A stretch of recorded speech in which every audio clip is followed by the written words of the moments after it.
some difficult situations, and help us, Lord, to begin to close the gap on our budget. We just ask you that you continue giving us wisdom and knowledge, and may we work together in order to balance this budget this year. We thank you for our nation. Ask you for world peace, Lord, and be with those situation in the Middle East, and help us to have a world peace. Lord, give us peace in our country. We're a divided country, and that filters down all the way through our county, and we also come happening in a county that has such gracious love to give us in Jesus' name. Amen. Pledge allegiance to the flag of the United States of America and to the republic for which it stands, one nation under God, indivisible, with liberty and justice for all. Good morning, everybody. We need to see about how we're going to get that share up there. Is this ended? That's her budget.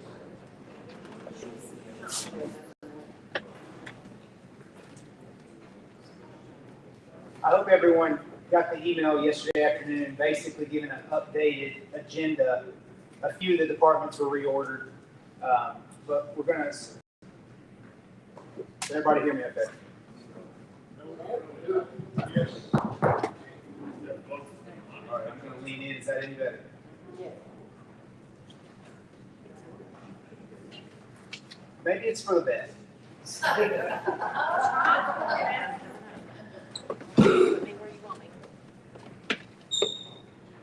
All right, testing 1, 2, 3.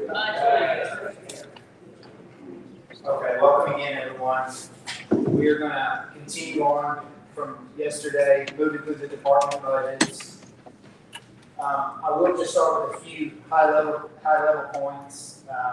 When we started yesterday, the deficit based on the proposed budgets on the county side was $757,000. We closed that gap to $212,000. Thanks to the blessing of the school system, for working with us and I guess leading with the proposal to give back 5 pennies. So one way to look at today is we need to find $212,000 in cuts. I was exploring how we get there last night. There is some good news, though, as of this morning from the trustee's office, particularly on interest income. Just to remind you, the money that we typically have in reserves or in our larger accounts earn interest throughout the year. That number has typically helped us a lot, but as we spend money, there's less money there in principle to earn interest. So that 212 number was based on a projection that we've now updated. We think we have about $80,000 more in interest income that will be there or is there. Yeah.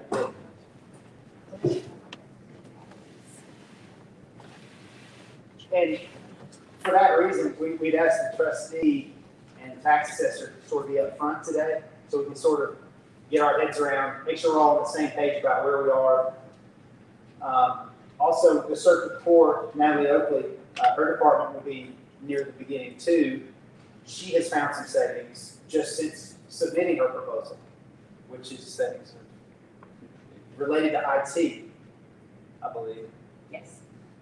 And I don't have that number, but in other words, we're still trying to whittle that number down without resulting to any tax increase to somehow balance this year's budget.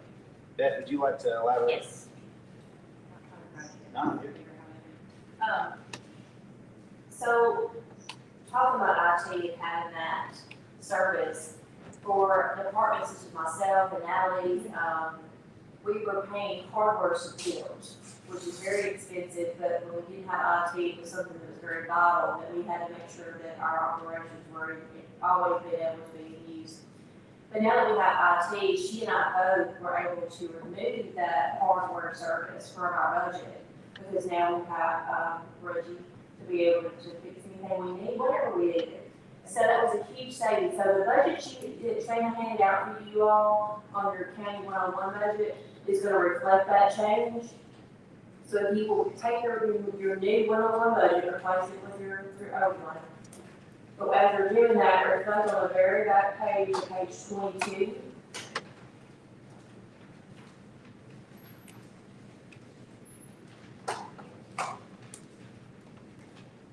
And you'll see that the deficit now is $198,005 from the change that was made on Natalie's office for that. Approximately 12,000, would say.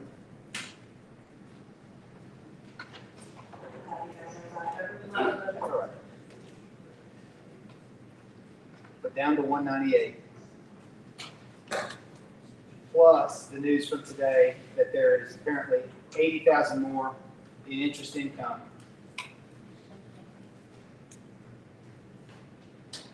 So are we 118? Yes, I'm probably, if we're gonna jump into that, I called Tony yesterday and I was just gonna go over this last opportunity of looking at numbers that we get right here at budget time. And I told Tony that I budgeted 820 for interest income because we feel this year we obviously were having to decrease that based upon our projected collection for this year. So Tony went to work on examining, and he may want to speak to it, but he was examining, looking at all the accounts, looking at the interest rates, looking at accounts that he's been able to move. Customers, they Tony's done an outstanding job of being able to put funds where they can draw the most interest that's legally possible for a local government. We do want to say that, because I think Tony probably could do a lot more if we didn't have those restrictions on that being government. But, so he thinks he can bump that up to 900. Great news, again, that is not just trying to make the budget look good, because I'm telling him yesterday, I said, listen, if you don't feel comfortable, we are not adjusting that number, but if you do think it's possible, and you do think my number is too conservative, then obviously let's take a look at that. And so he did, and he feels comfortable, which makes me excited. That's just $80,000 plus we've got to come up with today. So, do you have anything else you want to add to that, or cover it, or? I don't know what I need money, but I'll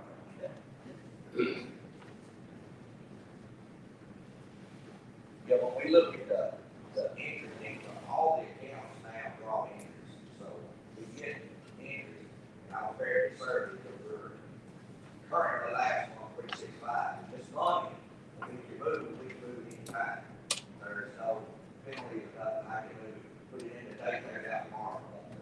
So what we move as taxes come in, we put some money in there and draw more interest. If we need it, if we spend it, then we can take it out. So can't we got it in, there's no penalties or whatever. So you can get a little bit more, but really you can't see it. So more than this, we got to local government, total, state total. So it's very secure. So we can move money back to the machine. So it's very good. So we put all that money in there. So we're drawing a lot more than we ever have. So I expect it to be higher. I'm hoping that I'm certain to get 365. I figured less than that. Because I had class on it.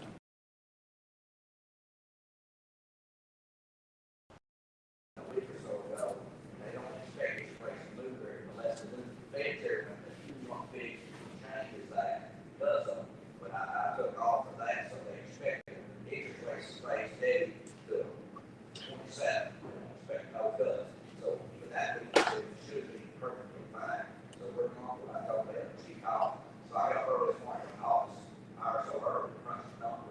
So we feel comfortable with that number and we'll move it and stuff on it. So that number we feel comfortable with. So any questions? Thank you, Tony. You're welcome.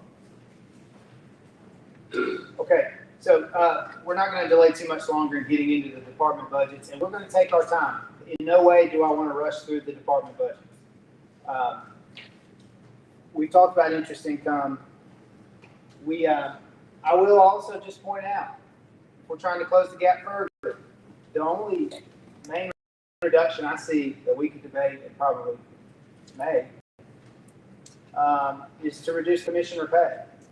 You know, you'll see that it's based on our new schedule and formula, and I know we've been back and forth a lot on that, but when you look at the budget, the amount we're budgeting for commissioner pay is doubling. Doesn't have to. Especially if the next commission is going to have so few funds, really have, their hands will be tied in many ways based on this situation. You know, if they're just going to, I don't know how much they're going to be able to be proactive and do, given what we're leaving them.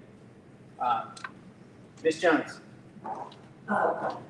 Looks like I'll be sitting in for Mr. Rebelski. I'm the only one here for District 5. Just pointing that out. Also, Beth, I have a question for you about how much do you think is left over from the budget? You know, every budget has to have a little padding to make sure they don't run out. How much do you think is going to be left over at the end of this year? I'm curious about the amount of extra. I mean, we need to know that.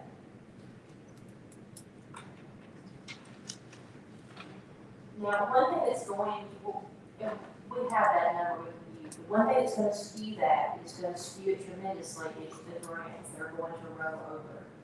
So that's going to make the number look much more than it really is. Can we pack that out? It's gonna take a little bit, but we can, Shannon can take a good estimate and we'll work on that while we move on, if that's okay. Yeah. Just because I don't want you all to feel that, you know, is too much of a amount of funds that you think that, oh, this is making you go ahead and run the budget, but it's not the case at all. You know, it depends on how many grants. And again, I want to stress, having grants in your operating budget is really, really skews the big picture. So we have that as a separate figure that'll help us Yes, analyze it a little more clearly. Also, there's another piece of information I'd like, Mr. Chairman. I want to know, we increased, yesterday we agreed to increase the school maintenance of effort considerably. But I want to know what the student population is doing, where it started,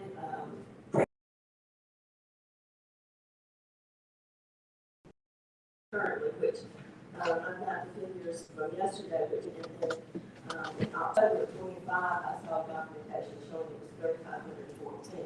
So if we could get that, I'm not real satisfied how I voted yesterday in school system. I still need more information. So Okay. Well, I don't know. I'm sure you don't have that. and there is time between now and when the full commission approves what the budget committee has done, and you retain the right to change your vote on the school. From my point of view, we've passed the school budget, and we have several more budgets to get into in a long line. But I'm just requesting that information. Yeah. So the trend of enrollment across the county since COVID, since pre-COVID. Okay, so the new number that we're starting with today, given the interest income and given the IT savings, is $118,000. Okay, as I mentioned yesterday, these budgets include a 2.63 increase for county and highway employees. Aside from that, the only increase I see is the one position at the animal shelter that we've been talking about for 6 months that Jacqueline has needed, which is at $35,000, maybe a little less, but my number is $35,000. I'll also say, in defense of the animal shelter and keeping that going, not only did we get,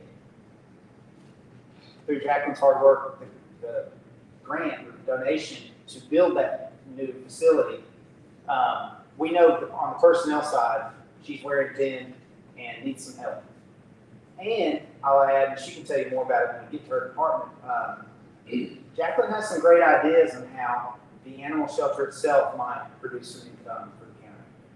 I'm not talking about millions of dollars, but where every little bit helps. She has some great ideas. I don't think that we will be able to implement them for the sake of this budget, but I think it's worth hearing her out before deciding, are we going to get that? Are we going to provide that new position for that new facility or not? Because I mean, I think we're at a crossroads really there. But I also think if you know where you're leaning on that, that would help inform how much in cuts we still need to find today. So, any questions or general thoughts before we kind of dive into the budgets today?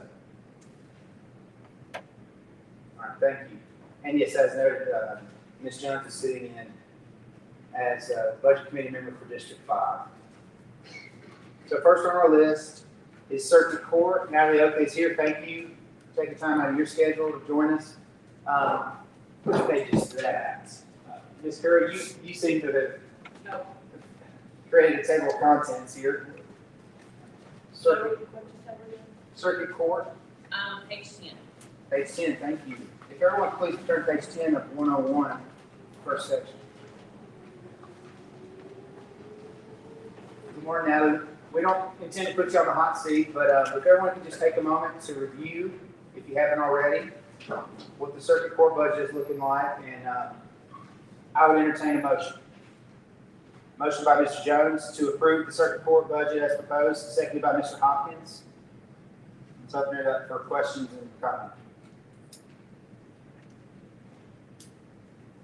So now that your IT needs have Reggie, we all call him Reggie, I don't know his last name, but I've seen him up here helping y'all, I've seen him really across the county.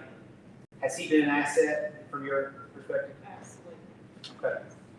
And we're seeing actual savings. Yes. He's very much an asset to the county and the court system for sure. Beth, I got the impression that several departments have been using him, archives, EMS. Yes, several departments have been able to cut their IT services as a result of having Reggie on board. And I think I can probably speak for most county departments. Reggie, if that position was even considered to be off the table, I think we would be for most of us as department heads, because the amount of work that he does and prevents and helps us is just unbelievable. If you get the opportunity to see Reggie, definitely shake his hand, thank him, because he's a huge asset to Giles County. He's quick, he's very Yes, ma'am, Ms. Jones. Now, how many employees do you have in your department? I have 9 deputies. None, Yes, plus yourself. And, you y'all do a 40-hour week?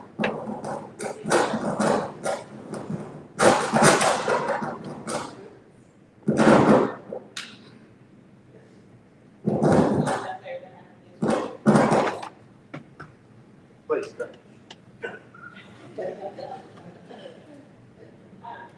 Yes, ma'am, yes, ma'am, the court keeps us here late, a lot of nights.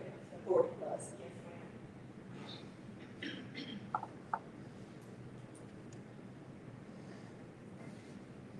Natalie, have you seen increases? I know that some some filing fees, for example, have increased. Has your office seen any increases in terms of? I know that the probation lawsuit from years ago has really undercut your department and the county as a whole. And I don't have any other questions. Anybody else? Mr. Jones? Yeah, I think it's worth pointing out, that a few years ago when we come together trying to help on the insurance, and that was with the, when they had headed for the department, on insurance, so I think that is pointed out. It was an extra position that I had that I did not feel.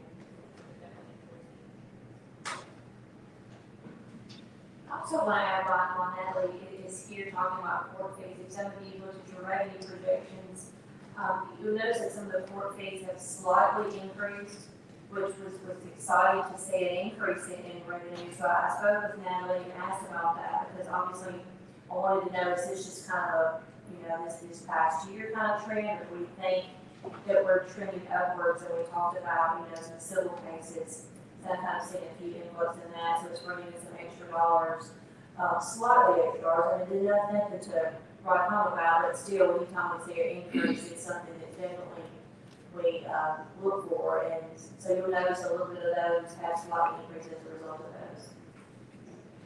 Civil cases are definitely, their revenue has increased. If it was at all possible for someone to revisit the issue of that probation lawsuit or anything like that, because we were unable to collect any misdemeanor calls whatsoever.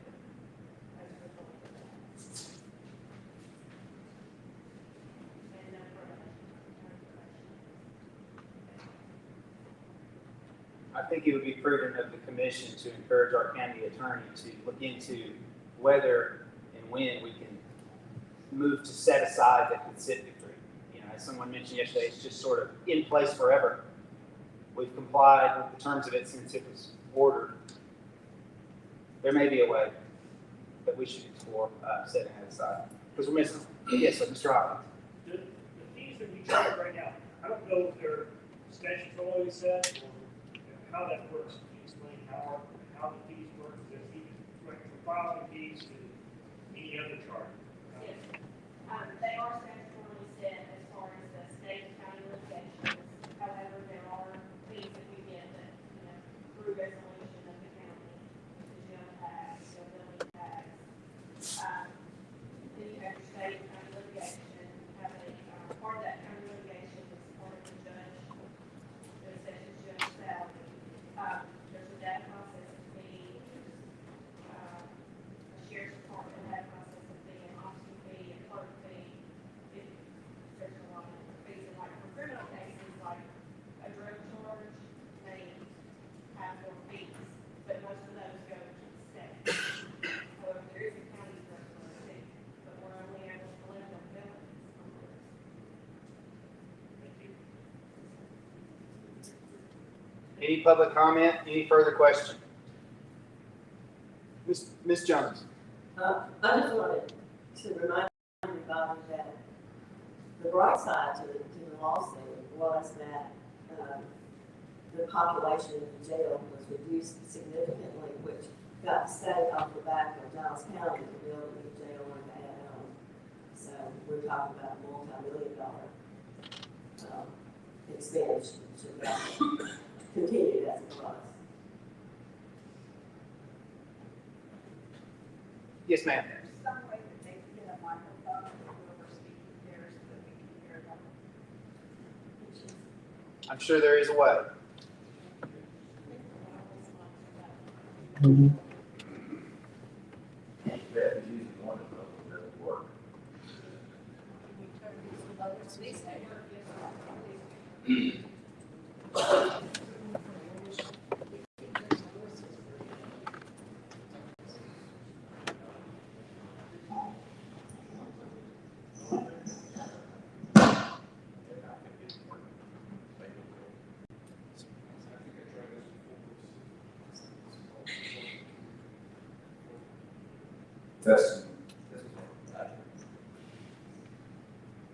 While we're doing it, I just want to take a moment to kind of go back to what Ms. Jones has said, and also, but I do agree with that 100% that if, with the way our population on our therapist department is, we would have been able to have to go to the jail. But I just want to point out too, and going back, y'all know I like to go back in history, because I feel like the further we go back, sometimes it kind of helps to see how we landed.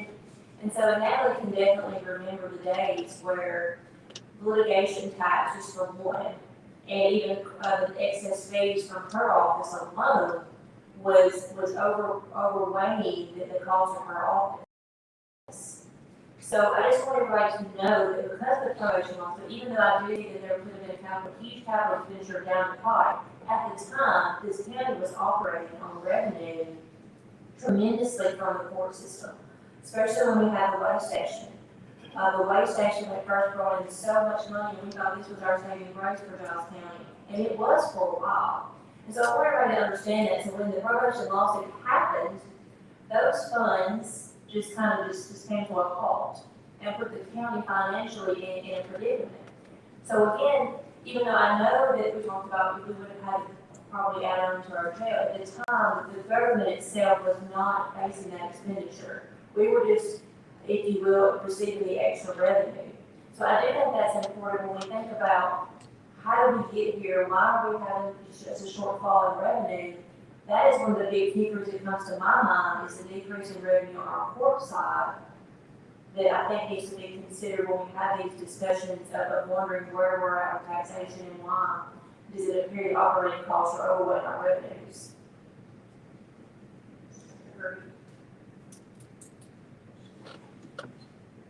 Now that we'd be remiss to not apologize for how hot the circuit courtroom has been. Is it just the circuit courtroom? It's not so bad in here. It's just a circuit court. You all have had horrific facts in criminal jury trials recently where citizens of our county have sat in 80+ degree courtrooms sweating. That's correct. Okay. Well, we're moving forward with the upgrades soon as fast as we can. Any other questions before we go to a vote or any other public comment? Okay, seeing none, we'll go, we'll do a voice vote. All in favor, please say aye. Aye. Any opposed? That is unanimous vote. Thank you, Natalie. Thank you all. Have a good day. Two. Next is the trustee. If he doesn't mind joining us at the podium. And Ms. Curry, I hate to keep relying on you, but I will. Page 9. Page 9. Everyone, please turn to page 9.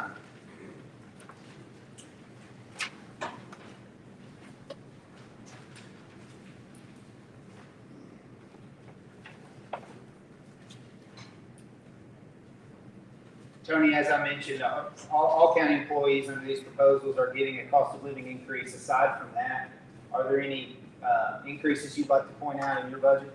All the one that I have in there, you'll see a little bit on postage. You know, postage is one of the, it's going on July the 12th from 78 cents to 82, they're talking about going 97 cents. So if it happens, that's why it's going to increase, because I was under, so I took out another department this morning, because when we're not on statements and stuff, it's very expensive. I just sent out second notices the other day for $1,600. It costs me $1 every time I bill over $1 now. It will be the tax rate. So every time I'm up $1,600, it costs the taxpayers to send out those statements. So, you know, we try to send it out for people knowing to pay those. And we try to do it, you know, at least 4 or 5 times a year. So we cut, you know, cut the budget. We like putting out statements, which would be complaints that people are not seeing it. So, I mean, it's a two-edged sword. So my question is there any way we can add some processing fee or to cover that? I mean, The process fee that these other counties get is illegal for the trustee because it's public record. If somebody asks, like if you come in and ask for a copy of your bills, I have to give it to you. We don't have that fee. We talk about in our association, but the way the state law is written, we get not charged that fee unless the legislature changes that law. As far as I understand for coming in and asking for it, but I mean for sending out the link proposals.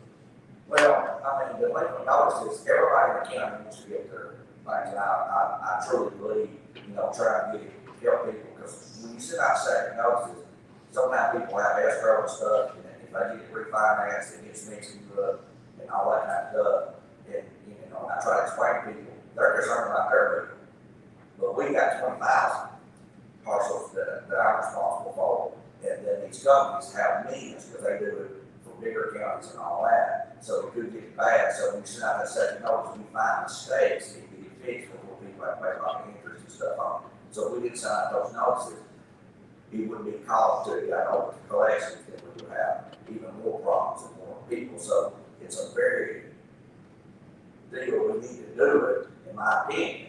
You ask me, is it state law? No. State law says everybody's supposed to know their taxes, they're supposed to come in and pay. They're responsible for the property they're owed. We're not subject to have to send out notices, but it's very customary in the opinion of it. It's customary, we need to do that because people need to know, because when you got multiple properties, it's hard to keep up with it. So we definitely need to do it. You know, we try to do it. We got tax relief, we got mail, we got, you know, final notices. So we try to get people in to save people or taxpayers money, but there's no sense in having to go to the Chancery Court for collection because the property tax almost doubles. So if I send over 100, it's going to cost $200 in 1 day.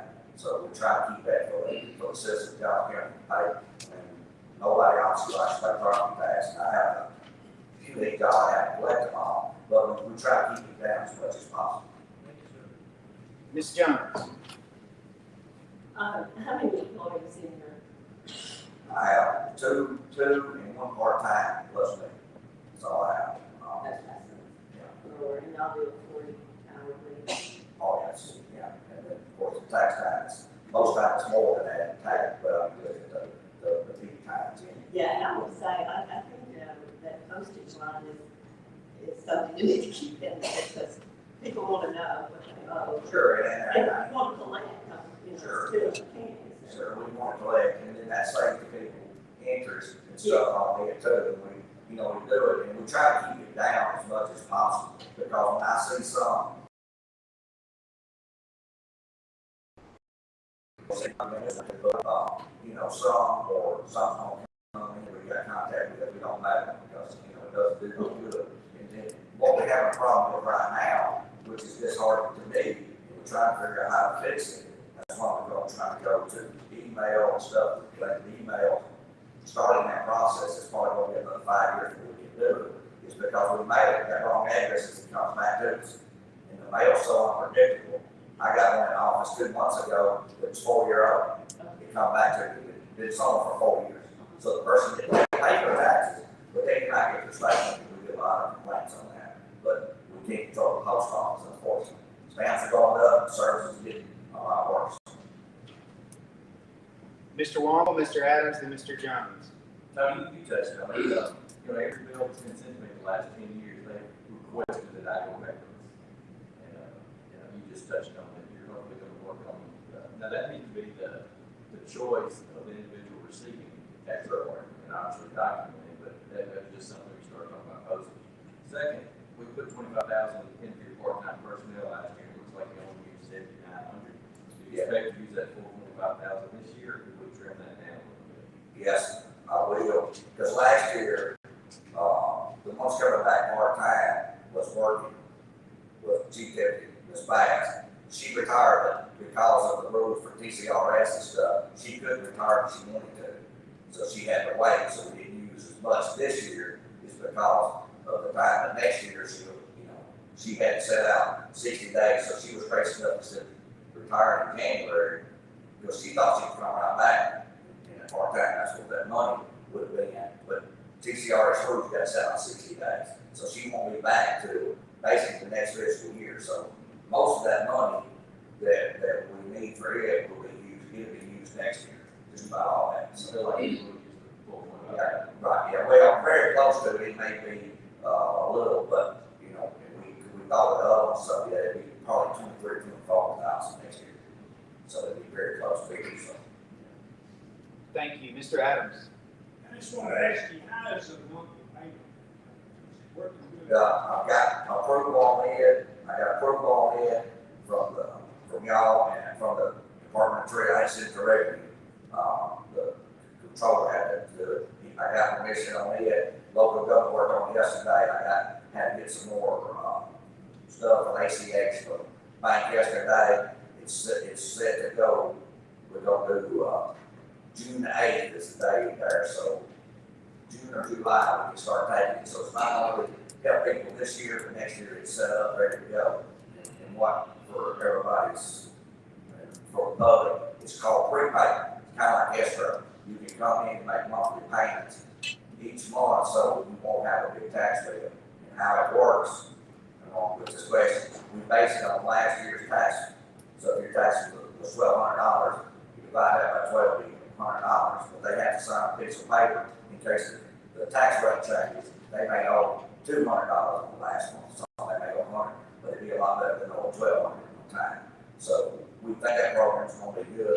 I'll be the June 8th, we'll put mine, and I'll be the test dummy right off the bat, to see how it works, and we're getting everything set up. So that program took a while, but we got that, we get started. And people won't do, but I mean, the time we get to July, October's gonna be here in 3 months, so we may not have to do this year, but we hope it'll be next year. And to go back, there's one on your phone, when you get it this year, there'll be a barcode. If you wanna opt in to collect emails, you can do that, collect in.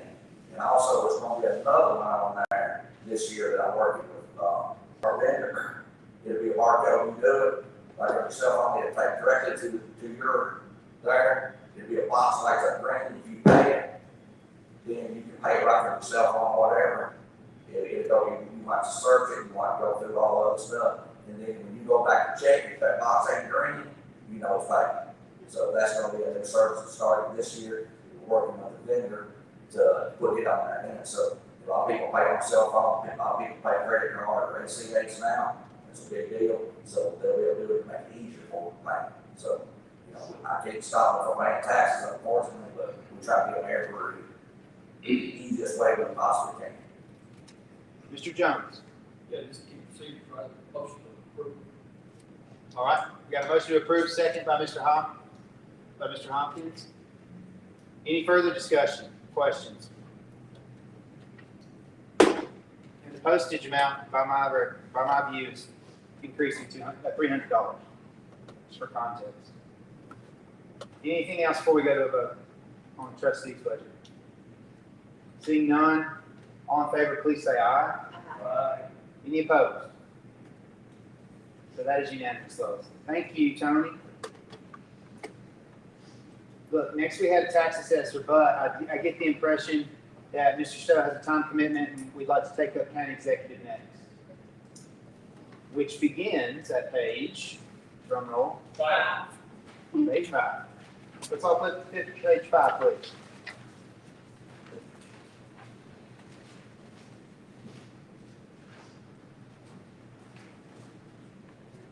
Fair to say, Mr. Stowe, that your budget is separate from the county commission, which is listed right above. Correct. Okay, so let's just talk about yours. That's 51,300. Mr. Stowe, would you like to give us an overview of your budget? It's not much overview, Mr. Chairman. There's the plus up for the IT, and we talked about the trade-off. We've actually started off hiring our IT for, I think, 16 hours a week, 2 days a week. He's now here about 5 days a week off and on. I don't know how many hours he's doing, but the charge is for about $60,000 for the year. But thankfully, the trade-off is that we've discussed is like in all the other departments that have money going towards data processing or hardware support, we're able to reduce those, and in doing so, we're plussing this up to the $60,000 that we're currently paying our IT to cover a lot of those bases. I think the question was, what departments is he servicing? He's servicing every department except schools. And one of the biggest things he's doing for us is we have the preponderance of phone outages that occur in the county on a daily basis, and he's running hither and yon across all departments, making sure that our phone service remains reliable. That's one thing that I don't think is being mentioned, is the phone service is a big deal. Other than that, Mr. Chairman, the budget is pretty much the same across the board, except for standard wages and insurance costs. Thank you. And just so I don't keep calling Reggie, what's his last name? Reggie Watkins. Mr. Watkins, his $60,000, that is reflected in the other contracted services. Correct. Do we have questions? That's all hands. Mr. Jones, Mr. Hopkins, then Mrs. Jones. No, this motion to approve. Motion to approve by Mr. Jones, second by Dr. Latham. Mrs. Jones. So there are 2 employees under Graham. Graham was a secretary and the HR director of those 40-hour-a-week jobs. Correct, for full-time. Well, I want to make one thing clear. I think most of you know, but so there's one position listed as secretary. There's one person that serves in that job full-time, 32 hours a week, 4 days a week, and then there's a person that comes in on the 5th day that is also lumped into that line. So we have 5 days of coverage with one full-time employee and one part-time. But the full-time is 32 hours. Yes, ma'am. What other questions, comments? Mr. Hopkins. Mr. Watkins, Yeah. he doesn't work for the jail. I'm sorry. He doesn't work for the jail, does he? Good point. So Jeff Perkins works for the jail. Yeah. So I said all departments. Jeff Perkins covers the sheriff's. Thank you. Yeah. Good correction. And Mr. Perkins' compensation would have been in the jail budget that we approved yesterday. What else we have? Anyone else? Trying to keep this moving. We'll go to a vote. Mr. Womble. Is Mr. Watkins considered full-time? No, he's a contract employee. He was offered an opportunity to work for the county. I think it's better for him to remain separate. He's a contractor. Anything else from the public? All right, Budget Committee members, all in favor, please say aye. Aye. Any opposed? Unanimous as well, Lois. Thank you, Mr. Sutton. Chairman. All right. Next on our list, if I can find it, is the tax assessor. Mr. Hyatt, thank you for joining us today. Ms. Curry, could you direct us to where we're headed next? Yes, ma'am. Page 8, everyone.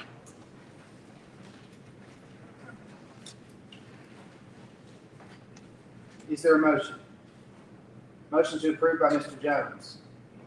I'll second. Open it up for discussion on the tax assessor. Mrs. Jones. How many employees? 7 all full-time. 40 hours a week. Goodness.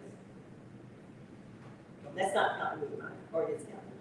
Do what? 7 counting new money. No, 7, not counting. Not.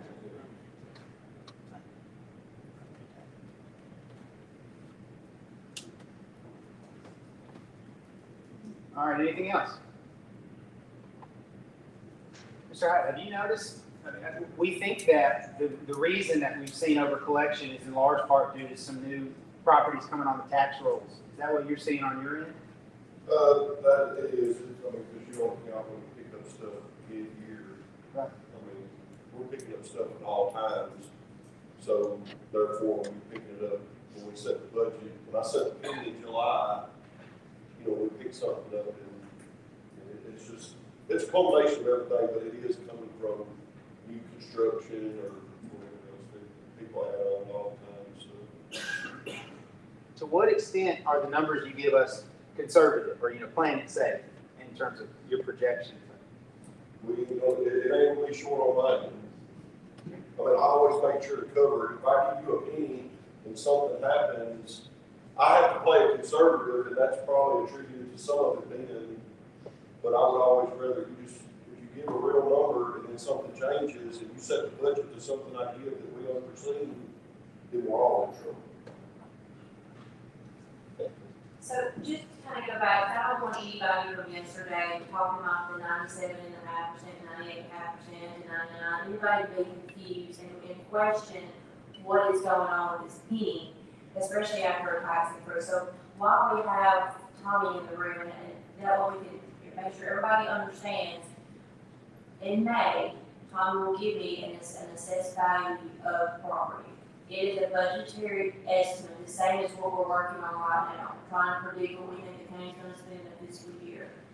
As he stated, and as I say, it's a conservative number. We hope that it always comes in higher, and it historically hasn't, really one time it hasn't, since Tommy's been here and I've been here. One time I don't even know how many years. So we have that, and the county was doing that holdback too, that percentage for the uncollectibles. So that's what we're talking about here, was moving those numbers around. Has nothing to do with the actual assessed property and the actual taxes that are due. And that's why I was questioning whether or not I got that through yesterday, is that the assessed values and what the payment of the taxes, that amount never changes. It's just obviously at the time we start budget, we don't 100% know that amount, right, Tommy? No, and when we get them numbers, we collect 100% of what's out there. We just don't budget 100% of what we don't know that's coming in.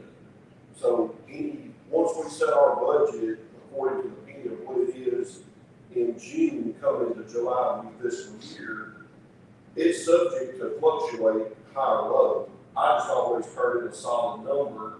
I would rather us over collect than, like I said, if we set the budget to something and we have a factory close or whatever can possibly go wrong, it's always very strong, but in the worst case scenario, we over collect a little bit. And like I said, I've been doing this, I've had 1 year where it did not hit where it's supposed to, and that just, I can't remember, it was, I think a lot of the factories that shut down, and when you had one that shut down, not only, The personal property can really, it changes, it can fluctuate quite a bit too, with lease agreements and everything else. But the number we always base it on is something that we can, it's a solid number to build a budget to. Mr. Womble? Just a general question, we're just a little over $100,000 away. Do you have any suggestions of guidance on how we get there? It's possibly gonna bridge a lot of that gap. Now, I mean, like I said, the number I give, and I wrote it again yesterday afternoon. I mean, it hadn't changed enough right now to change the number that we're setting against. But, we also got a couple more, we're still through June before July hits.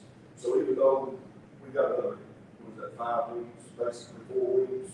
I mean, depending on what happens between now and then, I know that don't sound like a lot, but that's still, it can change, and it's gonna change for good, but to tell you how much it's gonna change right now, we haven't made enough. The mayor hadn't moved enough to go to give a different number for it right now. But it is positive more than what we were. Is there anything in your budget you could put toward that $100,000 deficit we have now? Not at this point, we've verified it for mine's, hardly no increase from anything, and really just swap one line. I mean, I had never, my budget's pretty much been the same ever since I've been in there. I had never really fluctuated anything other than the increase from the salaries, yeah. Mr. Hyde, am I seeing a decrease in gasoline? At the pump everywhere.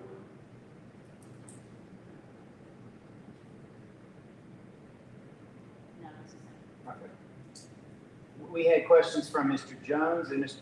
Follow-up, Mr. Womble? Just one more for Beth. We talked about insurance going up 10%. What percentage did you find in that budget in for insurance increases? Whenever you get a good for you talking about health insurance or other? Health insurance, we still don't know that. What percentage did you put in increase? For health insurance, nothing. But we probably have one coming. So, going back, you all haven't contributed any more towards county health insurance in 2022. That's something that I think needs to be looked at again, but there's nothing, because you all approved that through resolution. So the only way it can be changed is through another resolution, so we did not add anything to that. So that's something that I know that Matthew's brought up, yesterday, right before, that, I would love you guys to revisit that again. But that's not, since 2022, there's not been any additional assistance on health insurance for families. And they're having to pay more out of pocket since health insurance costs have increased. Okay, so what's the increase from the 2024 August actual at 60,000, 865, and now 70,000? The county's not contributing anymore. So that's just depending on what the employees coverage they choose. So we all changed from paying more towards single coverage, family coverage, or employee and child, employee and spouse. At that time, we budget just what the employees have. We don't put any cushion or anything extra in there. So there must be an employee that maybe that's changed from single coverage to an additional coverage. So that's a good point today on all the budgets that you'll see on county and highway. If you see an increase or a decrease on health insurance, just know that at the time we prepare this budget document, that's where the current employees are listed. And I do want to know, we have several county employees who do not take our county health insurance. I mean, we don't budget a placeholder for that amount. We strictly budget just for our employees currently have. Mr. Jones next. Yeah, on taxes, this season, we're going to doom and gloom in this room. And I would like to say this, just, when we get through this season, I really think next year will be better. We've got 2 truck stops that are coming in, and they should be opened up within time. Then we also got 3 subdivisions, I'll be coming in 75 to 100 houses, so that's more for the property tax bills. We'll be in a lot better shape, I predict, this time next year. It's definitely looking better for, more coming in, and it only helps the banks, but I mean, that requires them to do more access. We come with the same thing, need more ambulance, need more deputies and road departments. So it's just a ripple effect. Ms. Jones. Comment on the data processing services line, 24-25 is 43.643. Estimated actual 25-26,976.80, and then, currently, the current budget shows 78,930. Are you, you don't, maybe have the, maybe you have extra fees there, and I was just wondering how the, our, what's God's name? Reggie, thank you. Does he help you out and all, or is this? Rich, Rich is great. I don't, there's nothing, I can't say enough about him. I mean, he's.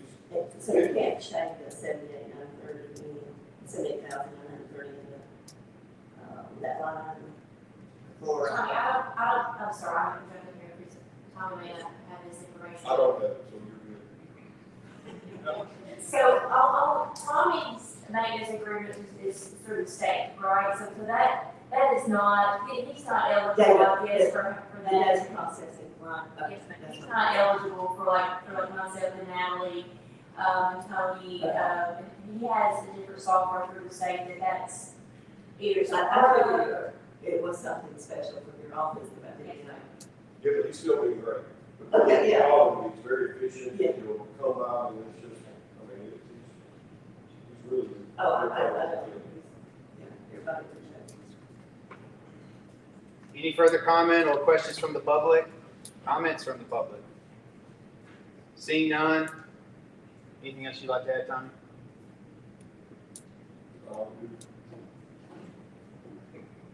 Thanks for doing all that you do.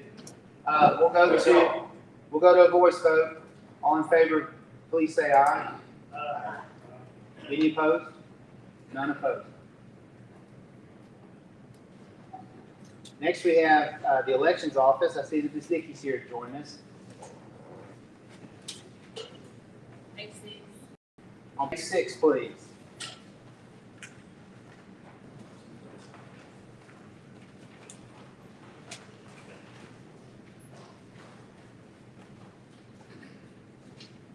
Good morning, Ms. Dickey. Thank you for joining us.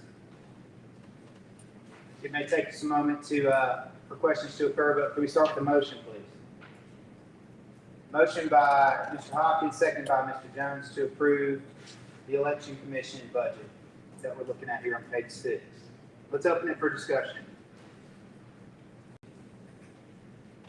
One observation I have, Ms. Dickey, is obviously this is an election year, so your budget for this next fiscal year needs to be higher than perhaps the next year, or maybe it's every 2 years that you have elections roll around. Is that? Yeah. In those waning years, do you keep the same amount of employees throughout? Yes. Okay. Any other questions? Ms. Jones? Number of employees, and is it a 40-hour work week? How many employees? 3 3 full-time? We have a motion and second. Any other questions, comments? Yes, sir, Mr. Jones. I have to ask this, and it's kind of feels that, on 207 medical insurance, That's insurance. line 207 medical insurance. Yeah, so that'll be, I was going to say earlier that we have an employee that did previously take health insurance, and then we have another employee who is taking health insurance. Thank you. And just for the public who doesn't necessarily have this document in front of them, I'm seeing a $96,000 increase for this fiscal year. August is going to be the election. Oh, yeah. And then November. And then November is the gubernatorial election. Anything else on the horizon for this next year? Those are the two main things. I'm in the process of getting reimbursed with the different programs. Okay. So that's a process, putting in all our expenses into the portal. Okay, great. You mean reimbursed by the state? Okay. Mr. Hopkins?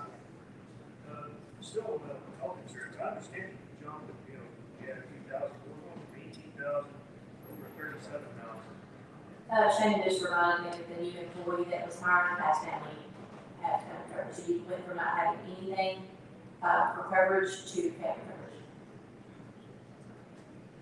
$27,000 a year is our part. I'm just clarifying. Yes, there's not anything extra in there. Okay. Well, my family covers is around $1,200 a month, and I pay all of it. So that just seems excessive. Well, and it may be a point to keep in mind for those on the insurance committee to convene and reassess. I'm open with still about having insurance. And you know, the rates that were approved in 2022, nothing has been changed. Any further questions, comment from Ms. Dickey? Any public comment? Okay, all in favor, please say aye. Any opposed? None opposed, Lois. Thank you, Ms. Dickey.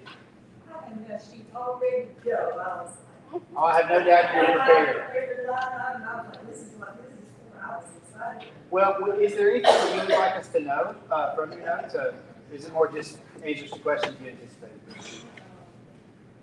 There are some things that went down, of course, the revenue company, it went down to what, $2,000.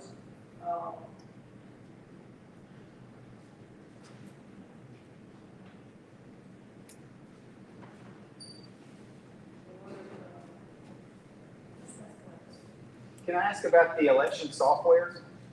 A year or two ago, did we not?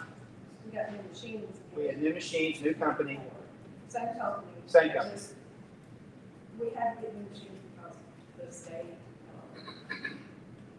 set new standards?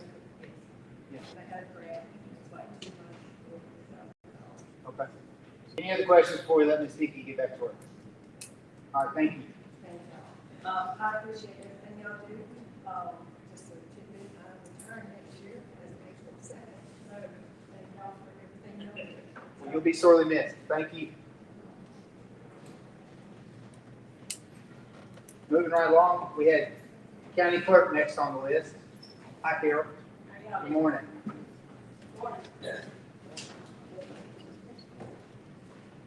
Y'all have any questions about my, I'm speaking to the microphone.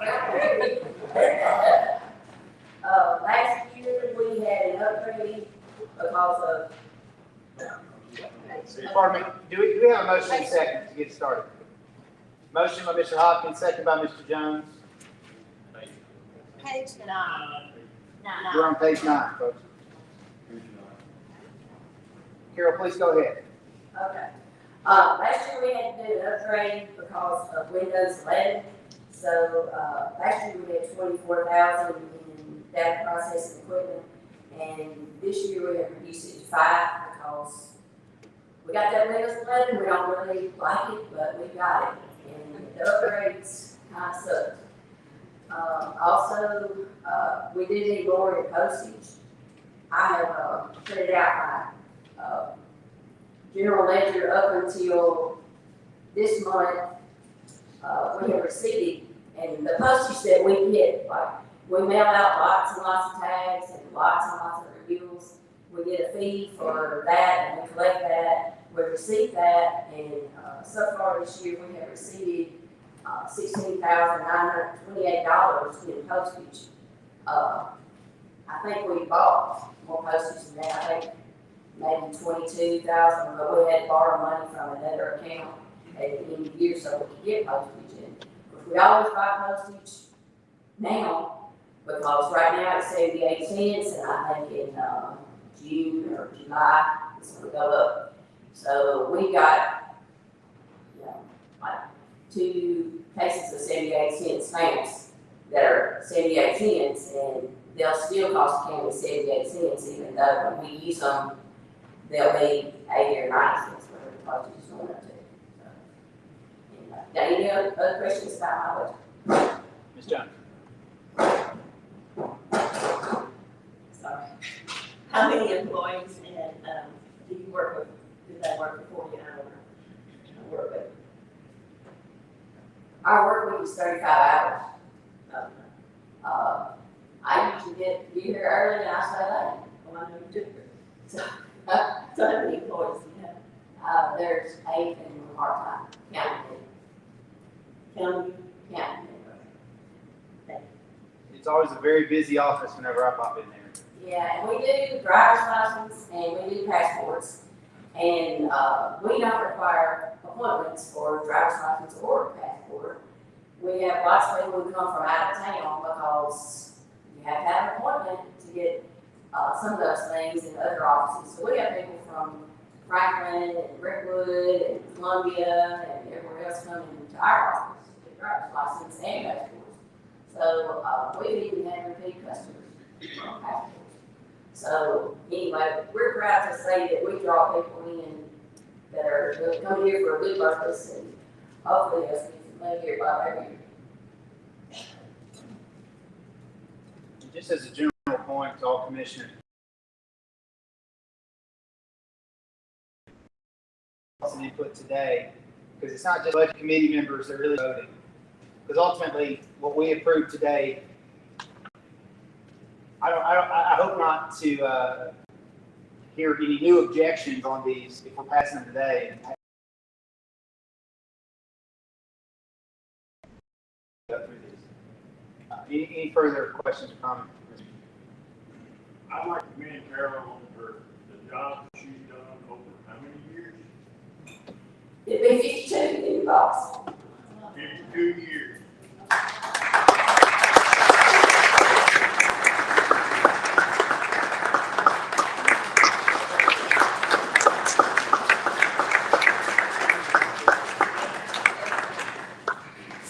I also want to tell y'all, we do fingerprints. We did the service for ID together. And although it doesn't really bring in a lot of money as far as the fee that we get, but we do have people coming in from everywhere to do fingerprints. There's nowhere in Alabama, the whole state of Alabama, that you can do the fingerprints that we did for some reason. And so we're kind of the first one to come to in Tennessee. So we do get people from even as far as Panama City and Mexico. Mrs. Yeah, the drive-through is the best thing that came out of COVID. That's the only good thing I know of that came out of COVID. So, but the drive-through is open. We open like 8:15 and close at 3:45. And sometimes she takes a different lunchtime than from 11 to 12. But anyway, the drive-through is a great convenience for people that if you got a load of kids in your car or if you have a walker or have a hard time getting up steps, the drive-through is blessed. And I appreciate y'all supporting the drive-through. We appreciate the drive-through having dog treats as well. Yeah, yeah. But we have to buy those dog treats. Well, I didn't see that in the budget. No, it's not in the Ms. Payne has a comment on dog treats. We had literally a truckload full of donations that are just dog treats. Oh. At the shelter, I have boxes and boxes and boxes. Oh, I'm gonna bring you a couple boxes. Oh, yeah, we would love that, and we keep them upstairs too, because, lots of people do bring their head in the car, and they bring them upstairs, so we would love that. Yeah, I'll bring some. That's great. Cooperation between agencies and government is wonderful. Ms. Guthrie. Yeah, I was just gonna ask about that, for anything, y'all don't do that. We do renewals of gun permits, and if you have to, first time you get your gun permit, you have to go to a full service. Of course, now we do the fingerprints, when you do make your gun permit application, you can come to our office to do your fingerprints. And folks have to have an appointment, they can't just walk in. But now, if they can come in and they have their proper number, there's some kind of code you have to have when you make an appointment for fingerprints. And you have to know that, I don't know it, we don't know it. But if you make your appointment, you can't make it for today, but if we can pull it up, we can fingerprint you that. So we try to get people in and out the same day, just like with the beer permits. When we have an applicant for a beer permit, we usually go in and make their appointment for them, and we print it that same day if we can.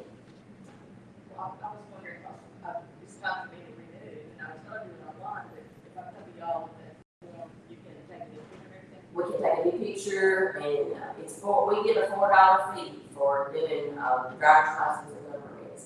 So where it's $50, if you mail it in, it's $54 to do it at our office.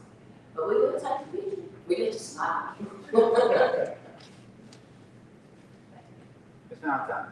You're on Giles County clerk, Senator Southeast man. But you just mentioned about all these people coming outside of our county to use your services. Is there any way we can charge a fee for that? Well, they pay the clerk's fee, like when they do their driver's license, they pay the extra $4 to do their driver's license, and then, of course, the passport fee is like $35 that they pay. We're hoping that when they get into town, they stop at McDonald's or Hardee's or Hickory House or at the gas station. We're going to spend a little bit of time here. We've got lots of people that come in and they're like, I've never been to class. This is such a pretty little town. You know, because we try to encourage them to visit all the other towns, and we've got all kinds of advertisements for events that are going on in this area. We're trying to keep something so when somebody comes in, maybe they can see what somebody's behind it or Ardmore. Yeah. Okay. So anyway, we try to support everything in the county. Any other comment, questions, public comment before we go to a vote? All right, seeing none. All in favor, please say aye. Aye. Any opposed? All right, thank you, Carol. Aye. Thank y'all, and I appreciate the opportunity to serve y'all. But I do love y'all, I love for us to do good, and of course, I want everybody to come to Giles County and spend their money here, if they will.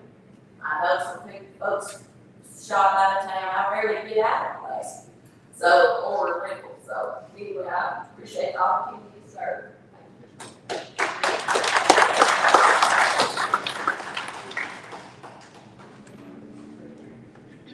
Next, we have registered deeds. Thank you for being here. We'll turn to page 6, please.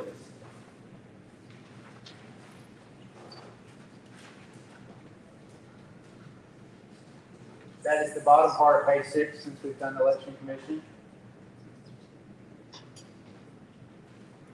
Tammy, thank you for all the hard work that you and your staff do all year. I'm seeing a slight increase, and our understanding is that just like all other county employees, this incorporates a 2.63 cost of living increase. Mr. Jones, do you have a motion? Motion to approve. Second by Dr. Latham. Let's open it up for further discussion.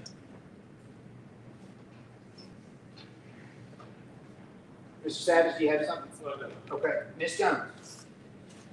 How many employees in this 40-hour work week? Well, it's basically, like Carol said, a 35-hour work week. There's the other hourly days. I have a registered, one full-time, and one part-time, so I have plus you.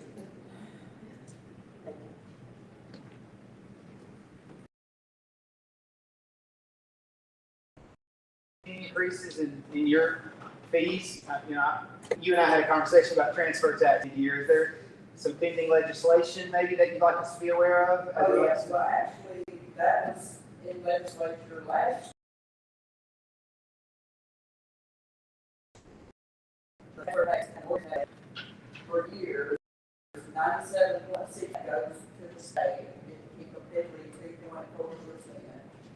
And in legislature last year, they tried to go through in one way to try to get some of that back to the local counties, but this year it was something about 50% of the transfer tax was supposed to come back to the county, and that didn't pass. So I'm looking for some future things to come up and try to get some of that back, because, just an example, on a $100,000 transfer of property, somebody pays $100,000 for property, our transfer tax is $3.70 per thousand, so that would be $370. The county, the state would get $361 of that $374. I mean, it's really ridiculous, because, again, I don't even think we totally make 100% of our budget because of our fees. I think, it has to come out of the general fund just to for my bare minimum people. And that's not because, there's nothing we can do until it passes the legislature to try to get something done about getting more of our own money. But otherwise, that's the big thing right there, and we're just basing our budgets the same, besides, salaries, other than that, it's pretty much the same. It's a small office, but we do a lot of good things. We just don't get to keep the money that we get for people. Well, I just ask the commission to take note of other legislation like this that could help us. I think the more of these bills that are on our radar, the more we can effectively ask our representatives. I know we passed resolutions in support of the revenue sharing legislation last year that fell flat, but we have to continue punching up as opposed to doing what we're doing. Thank you, Tammy, for making do. Mr. Jones. Yeah, I'd also like to commend Tammy on her years of service. I don't know how many years you've been retired this time. Yeah, I'm retired in August, 30 years of service, and plus I have 8 months I don't know where 30 years went, but it's passed very fast, and I've enjoyed it, I really have. I appreciate everything y'all put me in, and I'm happy, but I've got to learn what my new life is, and I'll figure it out. 30 years is impressive, but it's hard to follow your way. I know, I'm not trying to get there.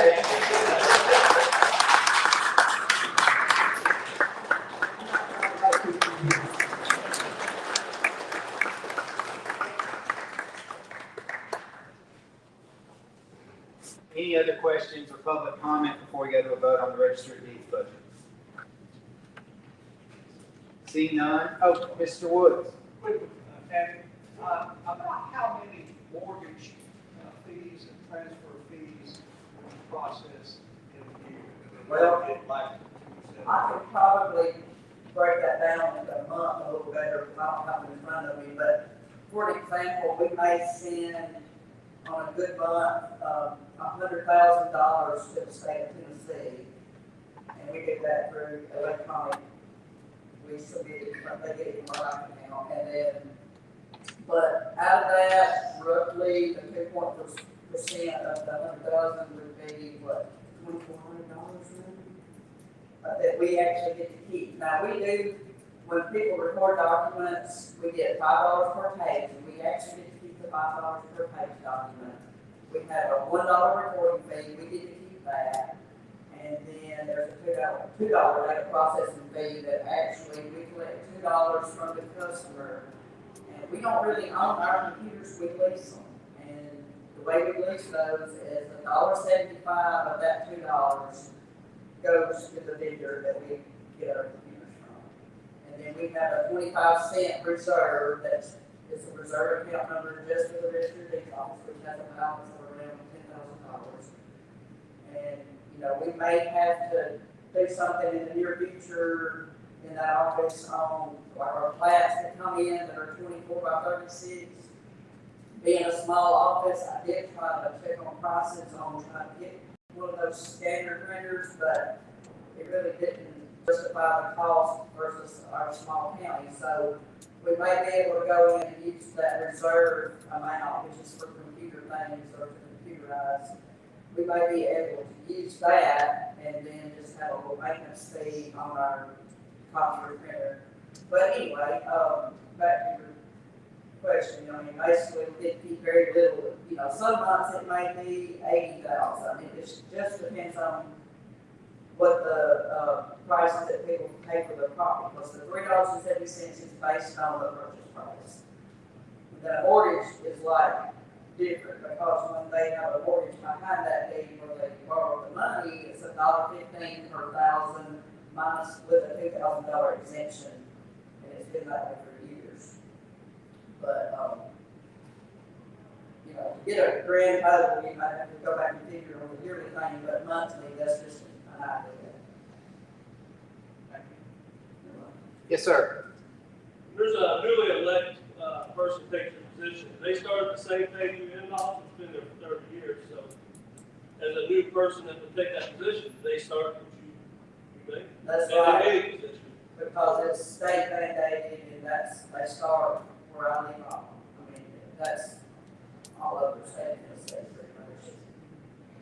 All these elected official department heads, whether they're coming in new or they've been superintendent for 30 years, and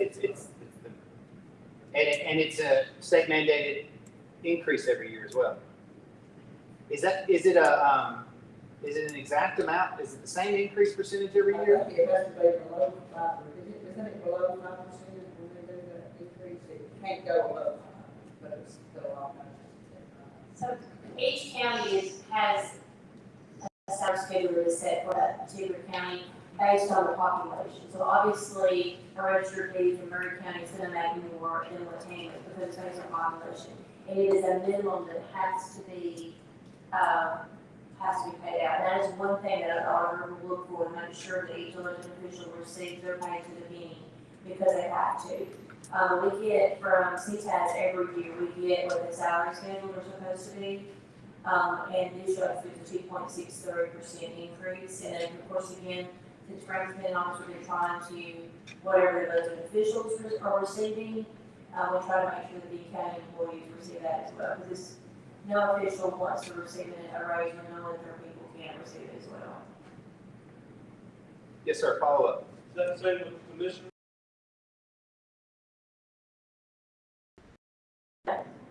Well, I figured that was just what, because you said reduce. Sir. Any other questions from anyone? Comments before we go to a vote on the registered deeds budget? Seeing none. All in favor, please say aye. Aye. Any opposed? Also unanimous vote. Thank you, Tammy. Have a great day. Next, let's take up the IDB, Industrial Development Board, and the Economic Development Commission, the EDC. Mr. Reese is here. Would you be able to assist us as we move through those two? And I believe that is on page 21 of section 101. Sure. So, the EDC budget for this year is $285,600. It's down slightly. There's a little bit of time issue around some consulting fees, maybe one year versus the other. But basically, the way the budget is funded, it will be reviewed by our executive committee and reviewed by the EDC board, approved there. We send out the funding request. And basically, the way it's been funded the last several years, we stuck out with the same percentages. It's a little over 32% funded by county, 32% funded by city, and it's like 28% by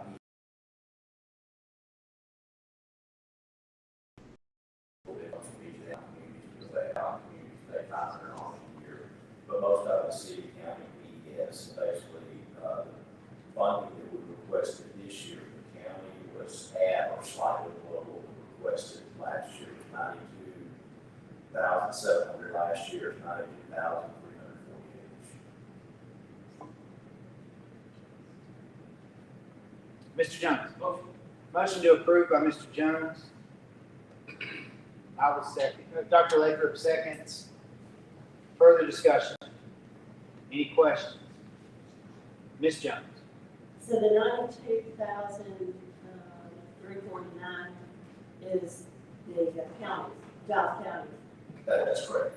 That's the same amount from the city, and then PES is 78,400. And if we wanted to see the budget of the whole, we could have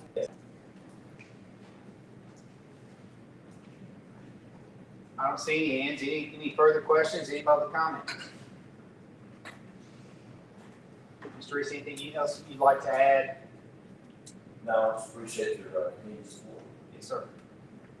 Ms. Jones. So for clarification, the motion is to approve only the industrial development line item, 93,000 plus. No. Well, so he's here and can speak to that 92,000 under industrial development. The next section, economic and community development. But then also at the very bottom, you see contributions IDB, $10,000. So I may need clarification on the motion, but I think it would be appropriate to take the two IDB items at once.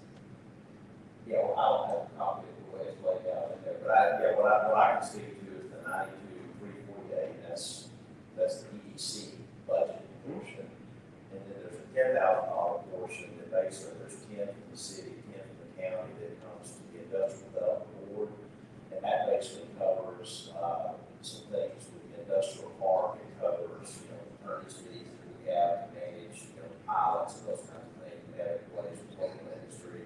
And then it primarily also covers the annual audit that we have to have both the IDB and the EDC separately, have to be audited.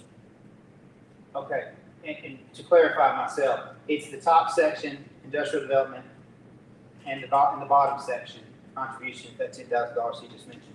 That second section that says economic and community development, for clarification, is reflecting the chamber in South Central. We'll get to that later. That's not what we're voting on now. Mr. Jones, Do I need to make a motion? if you would amend your motion or clarify what your motion was. I think, I want to make a motion to approve industrial development. And then the $10,000, that's line item 58500. Huh? Dash 316, or do we need that entire block?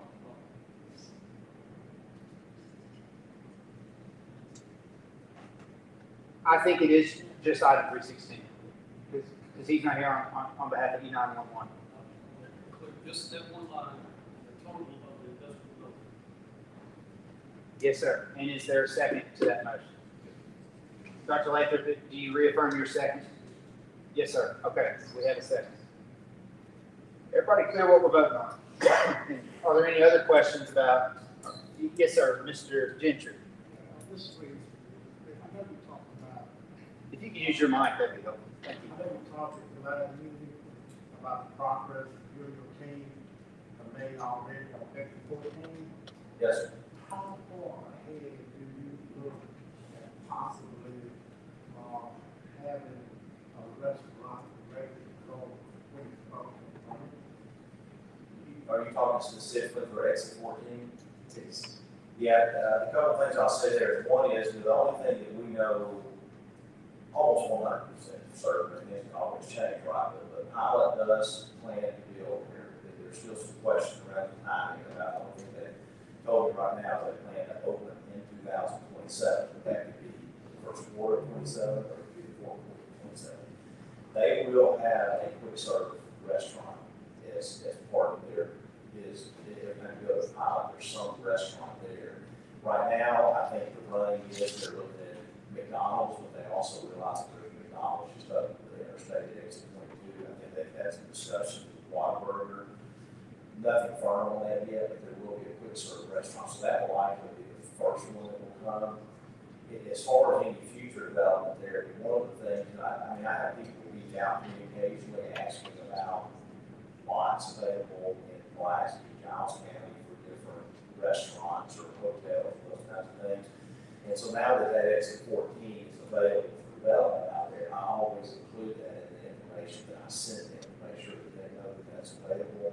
But the other thing that we're working on is part of what's in our budget under that EDC item this year. We've got some money set aside in there, expecting that we're going to need to probably hire some consultants that can help us go out and recruit retail.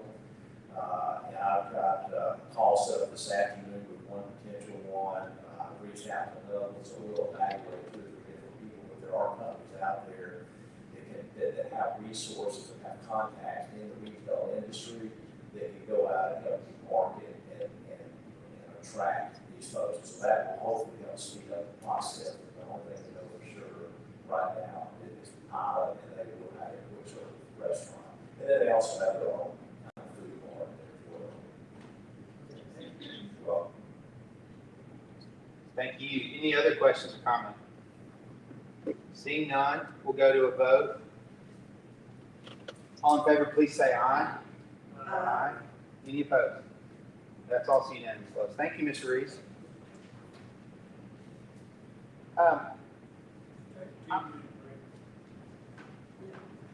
Comfort break has been requested. We will take a 10-minute break.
you all can turn to page 20, we're going to take up the ag extension next. Mr. McCall is here.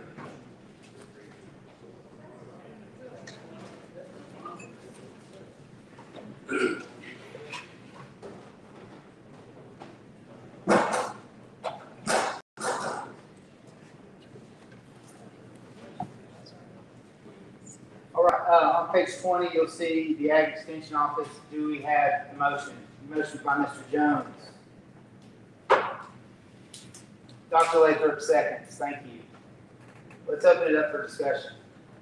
Mr. Hopkins. $399, other contracted services, $7,500 versus $0. What is that? Page 20, top section, line 399. Other contracted services, $7,500. So is that where we move, that's where we move our internship? So, under salary supplements, there's traditionally been money that has been set for our internship program. I moved that out of salary supplements and moved it into, so I guess it's in 399.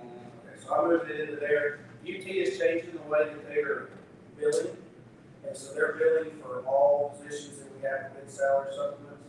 We can apply for an internship through UT that is paid for. We've gotten that the last 2 years.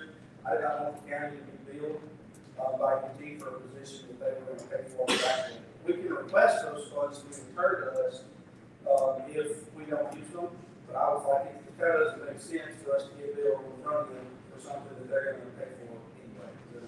So instead of trying to recoup that money, get it out of salary supplements, and then if UT pays for the internship, then we don't have to use the $399. Okay, so it's possible that we end up getting the money back at the end of the year If UT pays it, yeah. If UT funds our internship, like I said, they have the last 3 years.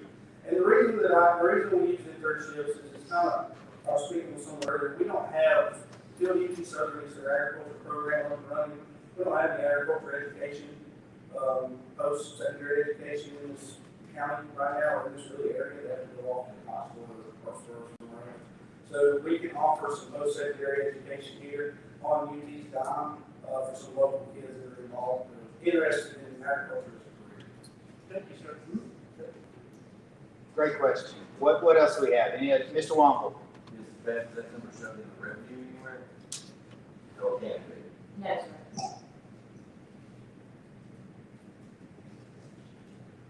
Ms. Jones. So there were several line items, let's see, amended budget 25-26, estimated actual 25-26. There's quite a difference. It's like about 30,000 plus difference. So maybe it was overestimated last year. And do you think there's that much overestimation in this budget? Because, you know, we have to set the tax rate according to the total. Am I reading that right?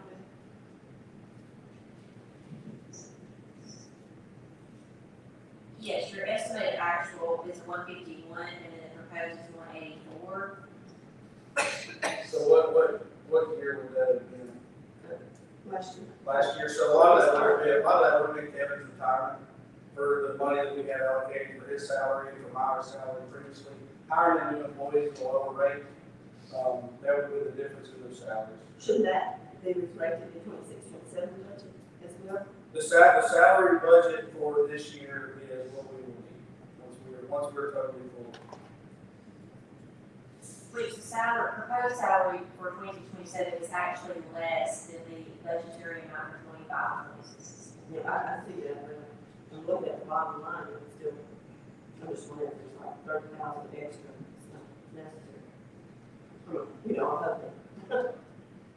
I know y'all do a good job with your budget. Well, like I said, a lot of that came from who was in positions when we wrote the budget. So last year, Kevin was actually the one that submitted the budget. He was still employed. When he retired, and Myra has retired, we turned over with younger, less experienced people, that number has come down. But it's not reflected in this year's budget. I know you don't have that in front of you, probably.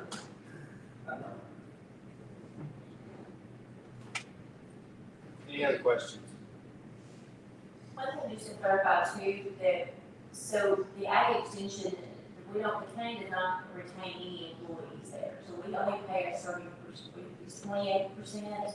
Yep, so we have six employees, Mr. Gale, I was hoping you might have employees. Yeah. So we have 6 employees, 5 of which are on cost share with the University of Tennessee at 28%, and then one is a county paid program assistant. And that position is county funded. And so there are 6 total employees, 5 of which are paid 28%, and one of which is paid full up. And 40-hour work weeks.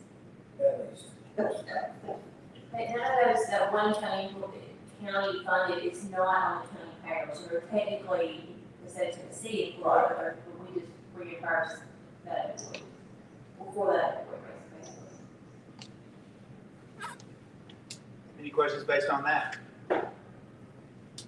Or anything else? Just to ensure we have a motion and second. Not sure I'll call a motion to be made.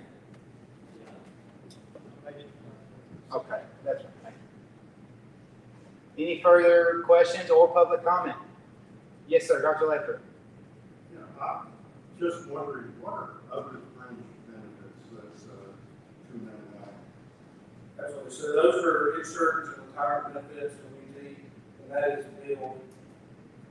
We get those from UT, and that's part of the cost share agreement through the county. So that's just insurance and retirement. Anything else? Everybody ready to go to vote? Ms. Jones.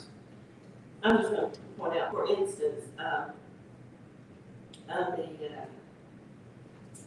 maintenance agreement, we had estimated 2,000, actual was 986, but then it's estimated again for 2,000. And you see that those line items, I was just hoping that maybe it was more like 986, which is what the actual was in 2025, 26, rather than 2,000. So That's just an example of the line items. right. Yes, ma'am.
add to that, they bring a lot of money into the county also.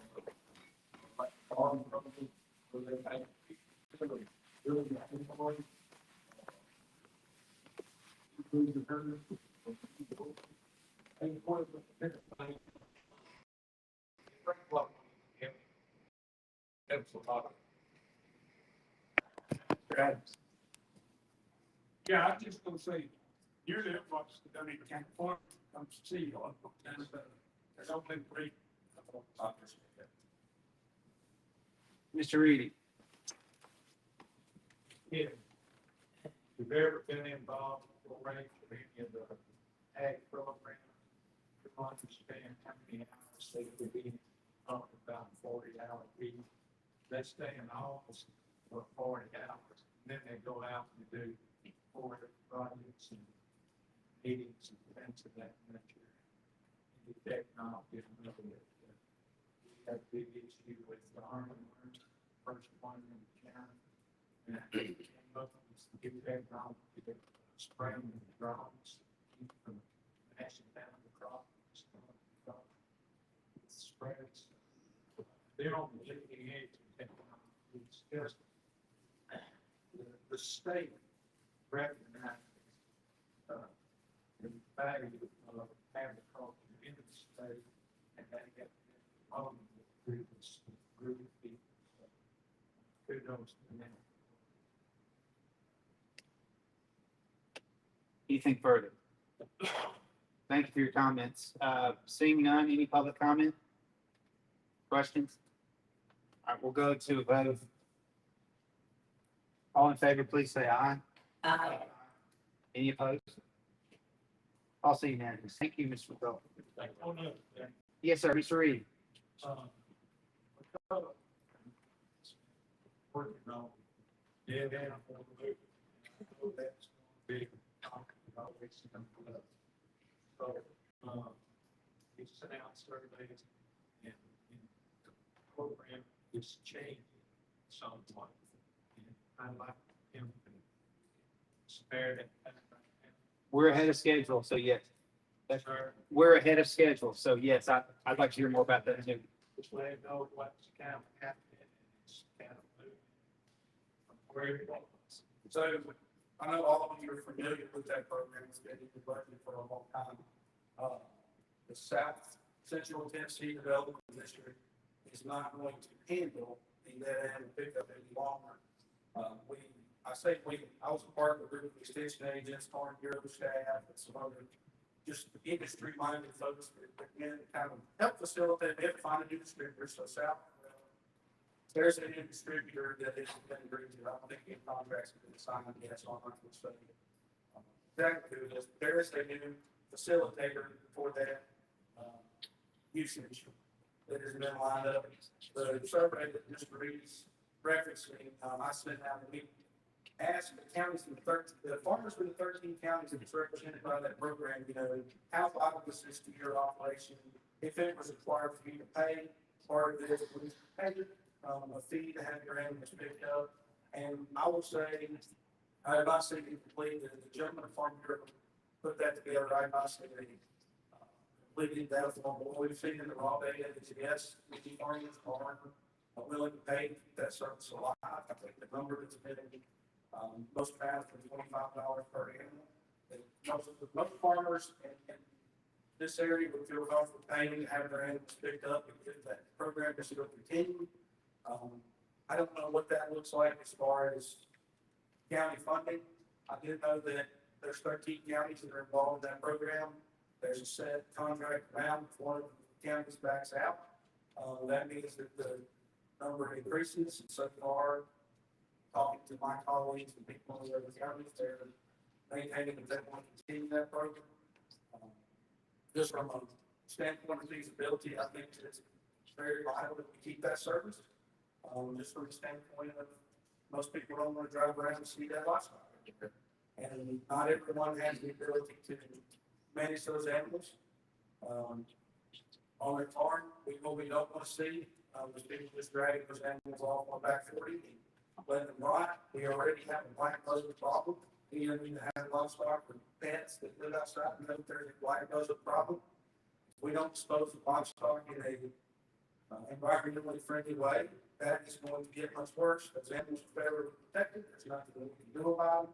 And I'll even go on record to say that I believe that they're predatory. And so continuing to mitigate that issue is going to be huge, not only for the farmers, but also just the general public, because the more of those animals that we have, they're feeding on carcasses, also preying on people's pets and things. I think it's going to continue to be a much larger issue if folks don't have a way to dispose of those animals. So, in my opinion, it's going to be vital. I think that farmers will end up having to pay a fee for that, which we can debate is fair or not. But I think keeping the service on the table, seeing what it looks like when folks pay for part of that service, is going to make sure that it stays viable and make sure that it stays. So I don't have all the answers to it. I know Mr. Reed had asked me to speak on it a little bit, and I'm happy to do that. And as we find out more information, as the service provider changes, and we have questions about that, I'll kind of invest in people. Yeah, I'd like to see maybe a cap. You know, not all farmers that have it over 2 or 3 a year, but in Giles County, you may have one farmer that may have a bunch. Yeah. Are you saying the cap on pay for it? How many head I'll have to have it. that they start picking up the field. And I think that's what the goal of that $25 a head is.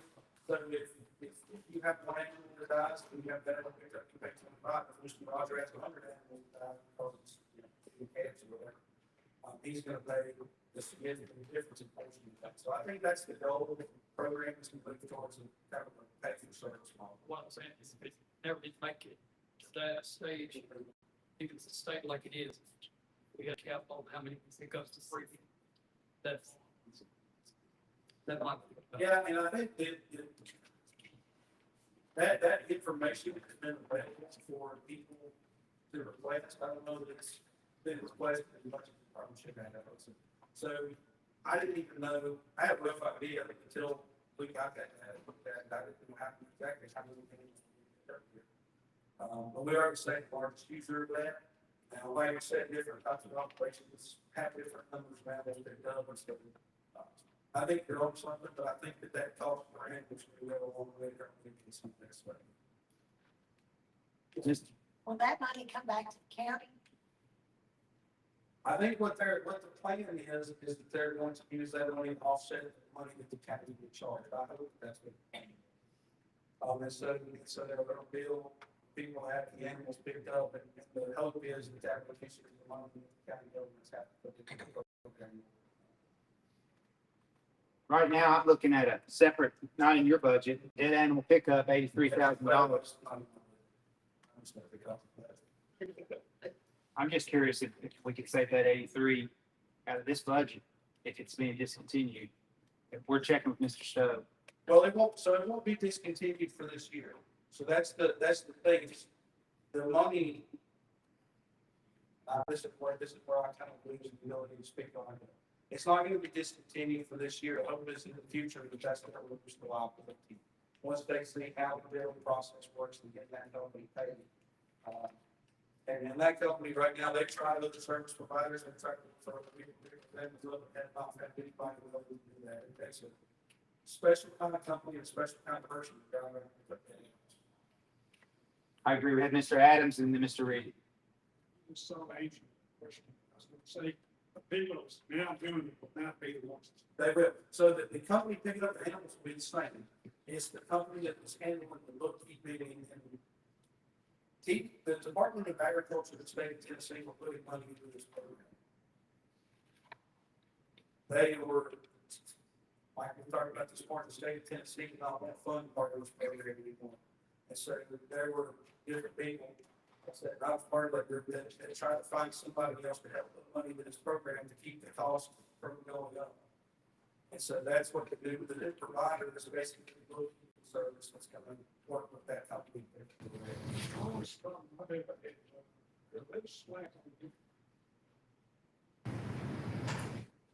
You see cows, big man,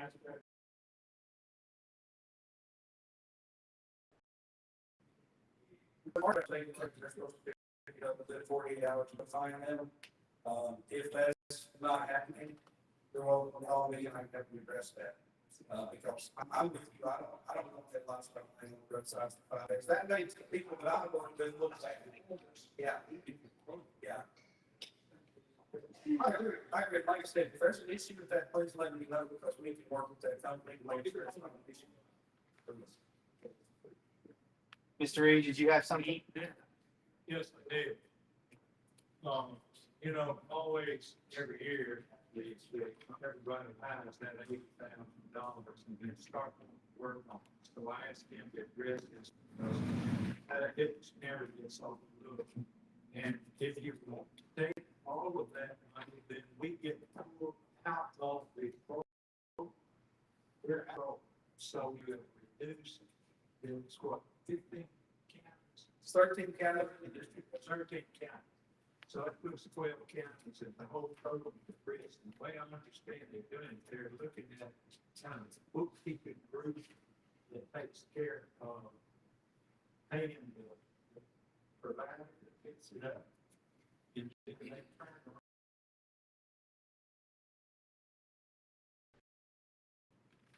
Person, and then they turn around and send the bill that for the remainder to the that's how it is. And I think doing any kind of change just throws a monkey wrench into that. And, that I would think that we probably trim that amount somehow by putting $25 in it. But to say let's do away with that is putting environmentally risk. Because if what happens is if you drag the animals to the backside of your place, which is what a lot of people do, it's what they've done for years before we started paying for it. And then that carcass decays, and it's not down in the soil, but there's nothing to stop the runoff of that carcass getting in the water supply. Where we get a and if it can come back into litigation and liability from environmental groups in the state, and it can be charged to it's added here numbers 2 county numbers 3 and number 3 and last state that come back to the county. So, I'm just encouraging me lay off that $1,000 and maybe cut it by some amount. Yes, Mr. Reed, I don't think anyone would propose leaving the dead animals. But if you're saying we could shave the number by $25 per head, do we know how many head we're talking? I know we have some other comments. Where is it? It's on page 21, the dead animal pickup, other charges, top line, $83,000, $83,932.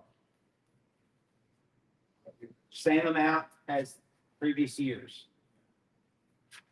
I'm just trying to close the deficit while we're at it. I'm just, Mr. Wamba, did you have something? And then Mr. Hopkins? Okay, Mr. Hopkins? That's what we actually spend. We actually spend every penny of that. So currently, it's been a contract with South Central Development, and they bill us twice a year, and they usually give us the contract amount at the beginning of the year. And I was just actually texting Graham a few minutes ago when we started talking about this, because that's one thing, I'm not followed up on, that I've not seen any prepared document for the year, so I put the placeholder in of the same amount we paid this year, and so that may be something that is still up in the air, and I reached out to him, because I know he's tied at the moment, but hopefully he can give a little guidance to see if that amount could be offered or changed. It sounds like that it's still going to be ongoing, but it's maybe a different amount, or maybe need some more clarification, maybe we can adjust that. Thank you. Thank you. One issue that was had was have late in the budgetary season, the South Central decided that they didn't want to fund this anymore. That's kind of one of the kickers that we go to. And we've been encouraging them, because all of us as station agents work for the county government, we've been encouraging that other provider, South Central government, like we can the county commissions a number so that they know what to vote on. I think that's what Beth's reference is. Not acting as quickly as I don't know what you guys would like. Thank you. We had a public comment from the right there. I was just gonna mention that most of our cattle producers in the county, that's small. And like on my particular farm, to 95, I have to put down the schools across the street. You got an animal blowing up, buses, and school buses, and it's a big mess. But what does happen is constant stuff. So I got a cow calf operation, and I might get 20, maybe 5, I can't even tell. Cows dead for a year. Hopefully not. But your feedlot people that come in to buy 20, 50, 100 head, feed them out. Well, on Highway 11, they've got piles of dead cows, of course, from diseases that we're bringing in. So you might have to take a hard look at those numbers, because these guys got piles of dead. Well, we made sure, I know I did, I can't speak for the other counties that were involved, but I sent that information out with Mr. Reed's first. I made sure that it went to those people that had those, and they were part of that group as well. Because like you said, they have statistically a lot of animals, and I will say, even though they have a lot of animals, a lot of those came from farms in this county that purchased those calves and put them together for bigger groups on their property. And so, you know, even though they may be dead on one individual's property, they could have come from another individual's property, just keep on them. That's or either that this house and put them together. So they were instantly passed away, but they could have been another individual's. That's part of the issue of different people having different numbers of cattle comes from. We want to keep you under. We approved the budget. Thank you, sir. We'll take up the health department next, if that's all right. Page 15, thank you, sir.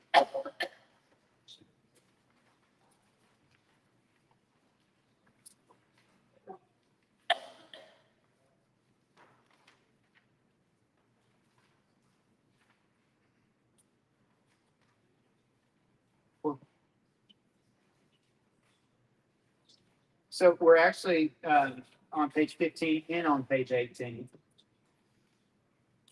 There's the state and local.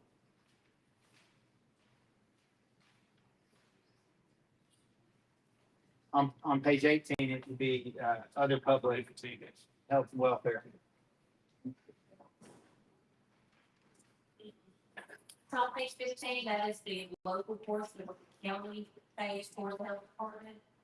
That number is the same as last year, 68,150. And on page 18 is the state portion of its budget. And again, all of those on page 18 is 100% reimbursed by the state. And also, there's been some grant funds that have come through health department this year, some renovations, and you'll see that will be on the very back of your budget. But what I'm doing is for transparency, for clarity, any remaining funds that have not been spent as of June 30th will come back in July and grow those funds over, so we can make sure we keep that as clear and transparent as possible, what's grant funds and what's purposely operating. We have a lot of positive things that have happened with the health department in terms of getting a lot of state funded grants, renovation, well, actually federal funded renovations done for the health department. Ms. Jones, do we have a motion? I would like to motion to, if I understood you correct, Beth, 379,700 is funded by state. Okay, so let me motion to approve that, and then I'll motion to approve. We have a motion to approve other public health and welfare, page 18, section totaling 379. Do we have a second? Mr. Jones? All right, so we're taking up page 18 specifically, the state's portion. Any comment on this section? I did want to point out that you go back on the revenue section, you'll see that exact same amount in your revenue to come to balances out. And that would be on page.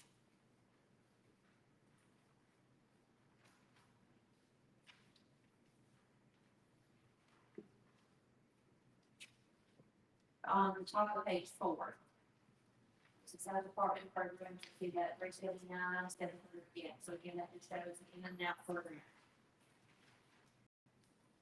Thank you. Any other comments or questions about this section on page 18 that we're talking about, the state's portion of the health department? Mr. Jones? There's nothing, added on page 15, but, we amended about both of those, it's no additional. You may move to amend. 55-110. Combine those both. We have a motion to combine. I would second. All in favor of combining the two health department sections, page 15 and 18, please say aye. Aye. Any opposed? Okay, so that was unanimous. So we're now talking about both. Questions, comments on either?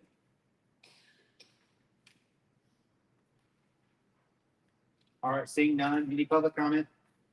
We'll now go to a vote. All in favor, please say aye. Aye.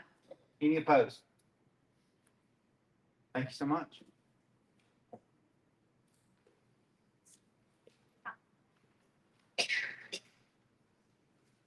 We would like to take up the animal shelter next. Ms. Payne has been here all morning, and I know she has a lot to do back at the animal shelter. So thank you, Ms. Payne, for being here. Someone could direct me to the page number. 15. Page 15, you all. Rabies and animal control.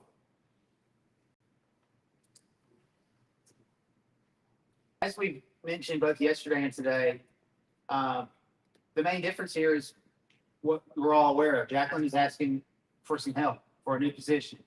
This has always been a bare bones operation out there.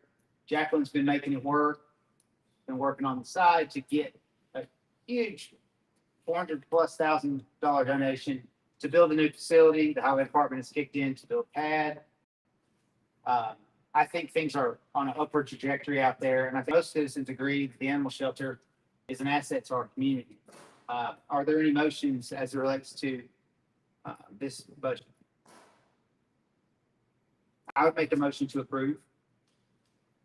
Second by Dr. Ledger. Let's open it up for discussion. And I didn't mean to gloss over or simplify your budget, Jacqueline, but is that fair to say you need that part-time position that you've been telling us about for several reasons, but the total is less than $35,000 if I recall looking for it. 31,000. Is that, would that be, how many hours would that person work? Would you consider that part-time? That'd be full time, Full-time? 40-hour week.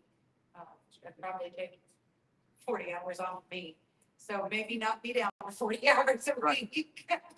And just personally, I don't want to see you get so burned out that you're not able to maintain all that you've been maintaining. And I think we acknowledge that that's the reality. It's hard, we're projected to pull in $500. Again, these are just stray dogs we've been on surrenders. 500 stray dogs in their current projection.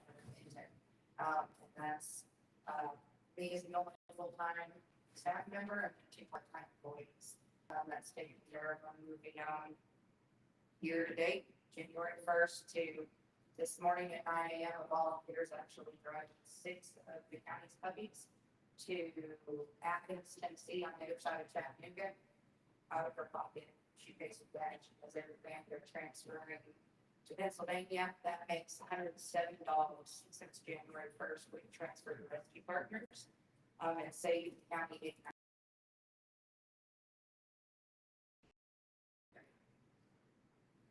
So it's the offset. Yeah, because my budget really can't be wiggled. my budget, what I need to operate and to care for all of the dogs. Just for dog care, $500 on it, $20 a day, plus required payment to get, that's over $439,000 is what the county would be looking at without the intervention to step in and say, okay, we're gonna place 107. Last year we placed 295. With rescue partners, we implemented the adoption fees. We push them, we move them out. As soon as they come in, we lower them to stay, which drops the cost. We drop down from having a lot of food, since February of last year. All of our food's donated. We actually got enough to bring them to turn around and get away back to the community to help. So,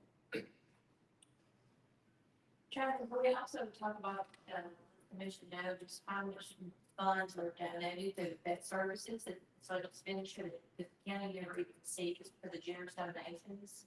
So that doesn't, I think this last 2 or 3 months were the first time the county since, I would say well over, probably before I took over in August of 2024. There is donations that come into a local vet plus vet here and now. Every month it's $1,000 bill.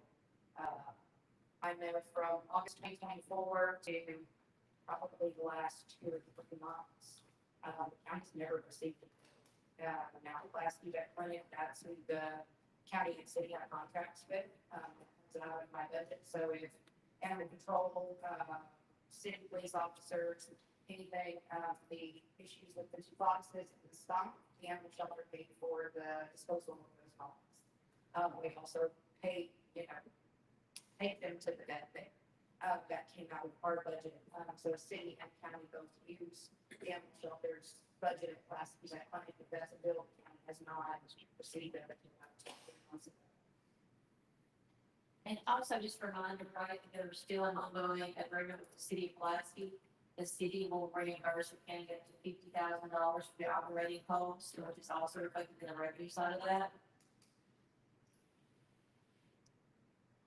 Ms. Jones, do you have something? You mentioned the skunk and some other animals. What's the story behind that? I'm not a vet. Sounds to me like just December. We did prep the first box for rabies testing, but Tennessee State will not test without a report of the bite or scratch because there's been no reports of bites with scratches. We haven't been able to actually test for rabies, but what it is it kind of does rabies and distemper symptoms. They're side by side. There's a lot. I would say distemper. We did take a step further, and all of our dogs housed outside of the shelter. Yesterday we were booster all of their terminal distemper vaccines, just to make sure they were protected and covered. So hopefully, so this is titled rabies and animal control, and I know we focus a lot of. Because a lot of us are animal lovers, and we focus a lot on rehoming and finding good homes for dogs, saving their lives and all. But very important part is the rabies control, and by neutering and spaying, that dog food on and that you recommend and that you push, that has to help prevent bad incidents where rabies might be. Updated vaccines and yes, for new vaccines. Because I can remember in the 60s when we had such a rabies scare, it was a scare when you say your fox charged with your daddy and him having to shoot it because you know it's mad at daytime. And we don't want to get back to that time frame where you're having to be very careful about people and pets being bitten by a rabid animal. So I think that part, unless we don't look. So I just want to say thank you for doing that as well. And knowing the importance of what we do, I'm going to vote for your budget to include the second the employees. I'm going to continue to do the number of hours of work that you do. We've had 70% increase. no staffing increases. When was the last staff increase at the shelter? I'm asking you. Probably when the animal shelter, maybe was actually reform their expectation of what they're doing. I have two things, but we'll get to Mr. Womble and then Mr. Jones, then Mr. Mr. Adams. Go ahead. Currently, he's on employed. Full time, two part-time. That's how I'm able to be here and all the stuff we care for. Who's eligible for insurance? Just you. And a new position too, I think, yeah. New position as a part-time will be eligible for insurance. Full time, so that person will be subject to the, and we're not knowing who that person could be. We did put a benefit of that insurance in their letters. It's in my part, right? Are we using trustees to help collaborate the animal shelter? That's great. They do, maintenance as far as animal care. There is no reality of some animals. I don't feel like the trustees are. It's also, there's not regular trustees. So it actually hinders us from completing our tasks, which is going through and letting all the dogs out, cleaning all of the kennels, to the public, because we have number one. There's only two of us there, and I thought Lisa, which is one of the part-time employees, did the day with us. But we also have with current staffing, just part-time. There's normally a young person there that runs people and tired. So we're talking about, I know we had a meeting and a lot of you guys came out to see the shelter, and you guys saw Lisa there. She was there, and it cost me nothing for her to come. That was an additional day that normally should, because I can't, do this. Even with inmates, honey, I have to stop what I'm doing, whether that's dog or not, show them here. This is how you need to handle this, and it's safety precautions and making sure that they're aware of they're aware yard care, yes. In fact, I just got two trustees last week. We took down the tarps that we wrapped the outdoor kennels for winter to try to provide some insulation. And you see published the $10,000 Bissell grant. And that shot at the arm for the refugees. We were able to purchase these sun shades to go around the outside. So the trustees last week, I had two of them that came, took down the tarps, took down the old sun shades, about a year and a half. So maintenance, they have. So with this budget, we'll have you and another full-time will be hands part-time. Two part-time. So we'll have 4 employees.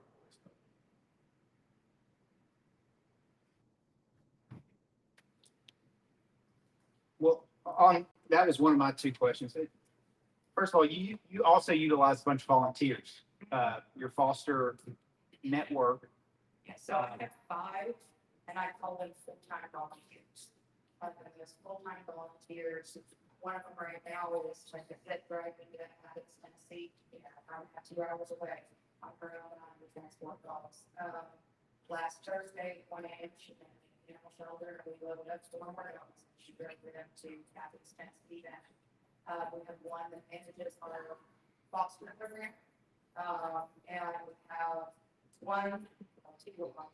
The one that are actually in the one, they manage our community outreach programs, to where we're able to go out to the community more, rather than being locked down in the shelter. And unseen dog rarely is enough. We're ones that take pictures. The more we're out in the community, the higher and quicker, the higher adoption rates, the faster we can move these, the faster we can move these dogs, the less possible. So Sunrise Festival, we're going there for the second time. I think we went to Great Myrtle Festival. Those are volunteers. They arrange everything. They take the dogs, they pick them up, they do the adoption events, they help me events. So those 5 volunteers. Yes, ma'am, but beyond volunteers, as to your part-time workers, is it fair to say that they're working more than part-time and unpaid when they're doing so? In other words, they're going above and beyond the hours that the county's paying them. The final question was on grants. We're all aware of the Bissell grant. What other grants have you been able to secure or has been able to? So we got the Pet Home Love vaccine grant, which is the free heartworm vaccine for the community. Again, it was advocating state staff because of the liability of the vaccine. Staff are like giving specific doing that. Where we have, it's not a grant, but it's a partnership for a company. Where we have 3 microchips now for all of the shelter dogs. And if we have the staffing to start a program, offer 3 microchips, everybody. We have the Greater Good Rescue Rebuild who's coming in, beside Bissell and the A service, whoever once the building gets up, and they actually focus on rebuilding, improving cost efficient savings, everything for building actions. That service is a very good charity spot to work. It's called Rebuild. We've got a grant for that service to bring them. We also have, along with the Greater Good, there's the rescue method. So we're able to get pallets of dog food for 15 cents a pound. But we have to drive all the way to testing. It's about $1,000 when we try to pick them up. Partnerships with PetSense in Franklin, their flagship store. That flagship store, we agreed to go with adoption and twice a year for them. In the back of their stores, their warehouse where they set up and design all the layouts for TSC's pet senses, the companies that TSC owns. Once that's set up, redesign is complete. All of the products have to be donated. Last year, we picked up over almost 8,000 pounds of donated food for free from them. And then we just bought the friendly brand that came through yesterday or day before yesterday, the Birdle, which is $1,100 to help the community.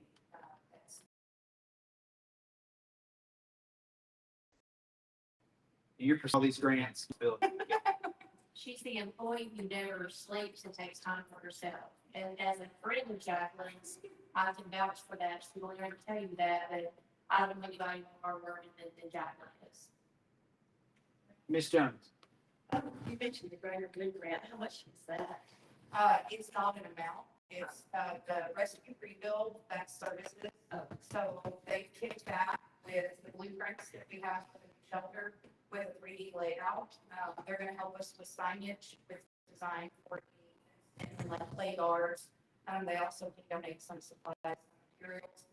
We do have to watch with that specific grant because I realized that grant. So because I'm the same person with 2 different organizations, I get out of talk with them about how we have to approach this to where it doesn't look like favoritism at all. But it is just a Services and materials. Yeah. Mr. Jones. I guess this would be for Beth. The full-time employee starts out 35.62. But then would that be the reason for the other line or insurance benefits that would end up being about a 53,000 ballpark? Yes, sir, that's correct. Jacqueline, I'm gonna tell you, you do an amazing job. You know, me and my wife use several times. We donated that several times. Lucky that situation I'm in now. You do a double discount for this discount. You should get anything and everything that you ask. Don't be bad. But you right now, 125,000. 118,000 on the county side. Short of even passing that budget. I'd love to bring this right back up after the budget, say August. I'd love to be more into it until we have a balanced budget. We got ambulance services wanting for a long time, 2 more people. And yesterday, Joe, 4 cars. Yeah, Joe was actually 40 people last year, had to 2. So. I can't. Yeah, I do something a little bit different. There's a right now. They. Got it. So, and that's something I try and but I think all of these are great, and one of this confidence that is, you know, all, but nobody's giving me options. How do you fix this? Other than so.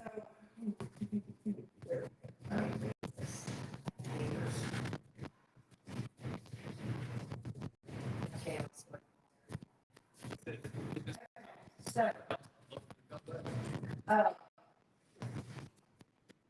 right now, the transfer, and I told you that the hospital care for $500, intake is just basic today, is well over $400.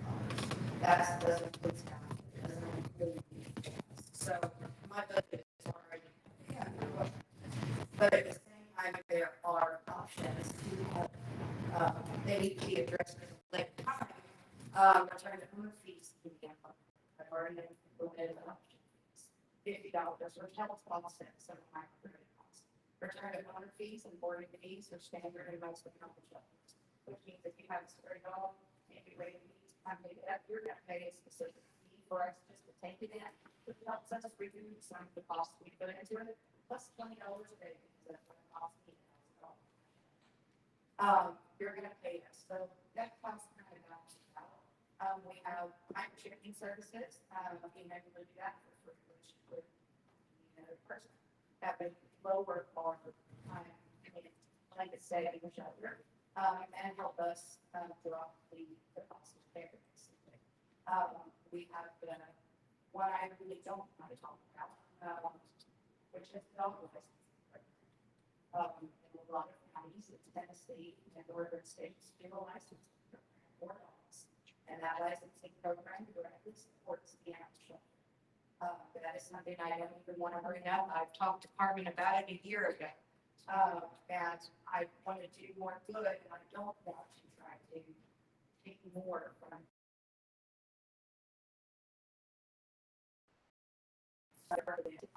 and help us keep our costs. Ultimately, they're not, they can't help.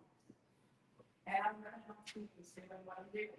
Sorry, that's. We just need some help, but there are options to help generate some revenue to offset. Mr. Wamble, then Mrs. Jones. Dividing that down, $400,000 divided by $500, $800 per dog. That makes us pay a year, it looks very reasonably priced. So my question would be, if we move this new position from full-time to part-time, what would that do to our budget? If we were to allow to add additional part-time instead of additional full-time. Well, first we would definitely remove the medical insurance of that, so that's $9,000. And I'm just looking at that for direction on what I'm doing for her. I think stability, I'm not really asking to expand. That degree, so this is to stabilize. Even part-time, although it would be challenging with just the part-time, and I actually emailed Beth and I said, you know, what do you think the commission would actually be? I need a full-time person. Fridays, and I don't know, I work a second job. Fridays, I have a second job. And that's something I've had since before I took over. I have to step away from my other job to answer shopping calls. So I'm technically working for the county for free on Fridays. It's better than nothing. At this point, it really is full time. It would stabilize our operations. Would not send us back. Not unless us have to start with services. At a meeting around benefits, and it was $500 with just 3 people. It's crazy. Maybe it's a loss. Mrs. Jones. So what was the number, Beth? that's what I'm working on. She's working on that. We'll table that question for a moment. Ms. Jones? I just want to say, if we lose, Jessica, we lose, the linchpin of this whole shebang. And, I think we need to give her some help. And we're not talking about this salary compared to other salaries of people that work for the county. This is pretty reasonable. And I also think that if Mr.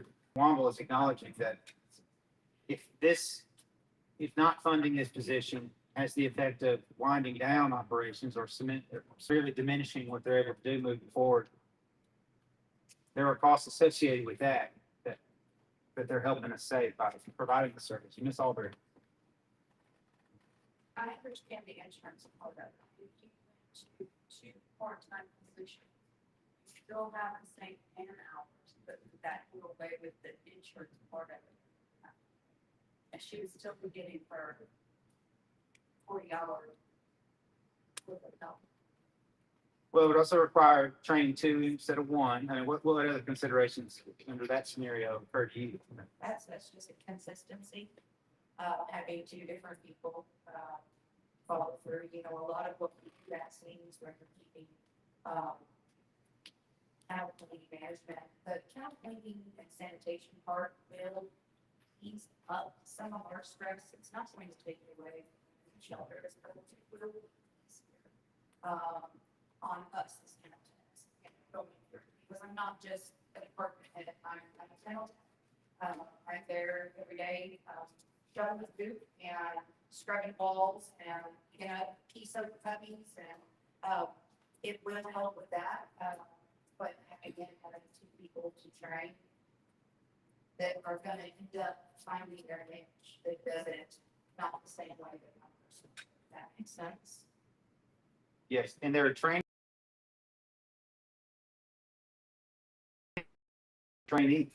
I would say. Second, 26,940. Of course, that is assuming that whoever the full-time position would take single coverage. My question was, how much cheaper would a one-time employee be? That's all.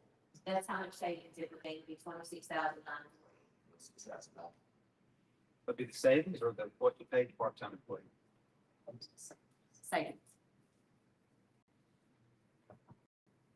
Including the 9,000 reduced medical insurance? Any other questions, comments? Mr. Adams? I guess your insurance is high. That's sure. You got full coverage. You're. No. I am like, She gets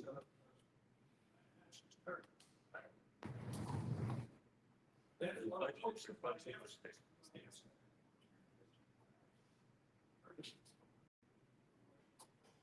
The 28,000 would reflect the medical insurance for both Ms. Payne and the new employee. So that's 2. You know, smart. Ms. Payne has family health insurance. Well, excuse me, employee and spouse health insurance. Hers is higher.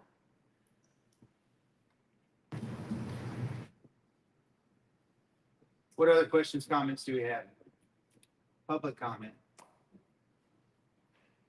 Ms. Payne, given everything that's been said today, would you like to add anything? I don't think so.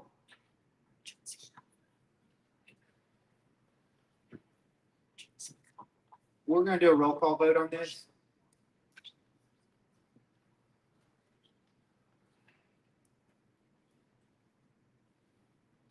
Any further comment? Ms. Lowe?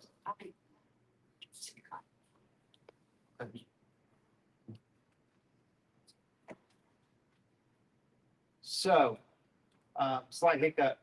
And Ms. Lois has an emergency she's tend to. I'm thinking of, do we have a secretary for this proceeding at this point, so that the minutes can continue being documented? If not, I will do my best. What's the secretary? Secretary's Budget Committee is. I thought we might have appointed Mr. Adams. Do we have a Shelley? Shelley's the secretary. Who doesn't want to be the secretary? Ms. Goolsby, your powers as secretary have now initiated. So to recap, the motion to approve this budget in second was made by, I know Dr. Lathrop and Ms. Jones. Y'all make the motion? Yeah. All right, so the motion was by Ms. Jones, second by Dr. Lathrop. We've had discussion. Open it back up for any further comment. Otherwise, we'll go to a roll call vote. Mr. Savage. I was gonna say, in order to be able to cut the budget to make it balance, I would see a way to do it without making the employee lose a lot of time saving that. Even though I know the service. Right. I don't see any other way to get the budget out. Well, as budget chair, there's no need for me to hide the ball, and I would be derelict to my duties if I didn't mention this. We have $400,000 of unobligated reserves at 189. Okay, that's sales tax dollars. At the end of the day, whatever the shortfall is that we have, that is an option that we have. Right? And at this juncture, I think it's appropriate to mention there in the process that, and that's a larger conversation as to whether we need to do that or not, because that is our essentially remaining reserve, and it only grows by 400,000 a year. There's a lot of great arguments as to why we need reserves, unexpected capital expenses that are expected, because we know they're going to happen. We just don't know when and where or what the cost is. But just keep that in mind as well. Mr. Hopkins. Beth, did you all ever determine how much was expected to be turned in at the end of the year to the departments? Or council questions at the beginning? To be turned. Okay, sure. Correctly. So Shayna ran those numbers on that. Without taking out grants, taking out some capital items, and without looking at salaries, it'll be $394,246.51. And that is a quick, rough, nerdy number looking at that.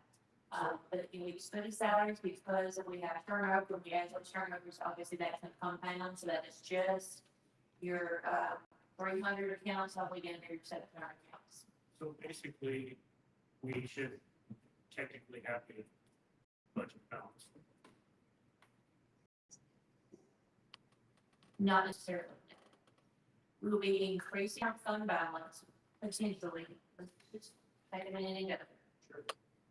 Okay, so let's go to the very back page on 26%.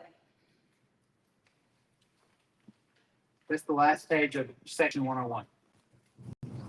Okay, so what you'll see there, if you look under the estimated actual, you'll see that $152,000, 514 is what we're budgeting from the last year's budget, approved budget, which was around $200,000 budget use fund balance.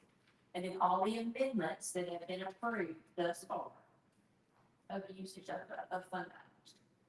So we're showing that $152,000 is projected to net out from fund balance to be able to end. So with that being said, we have already captured that 394. Does that make sense? That's why that estimated action column is to me the most important column in the budget action, is making sure we have a good estimate of where we think we're going to land at June 30th.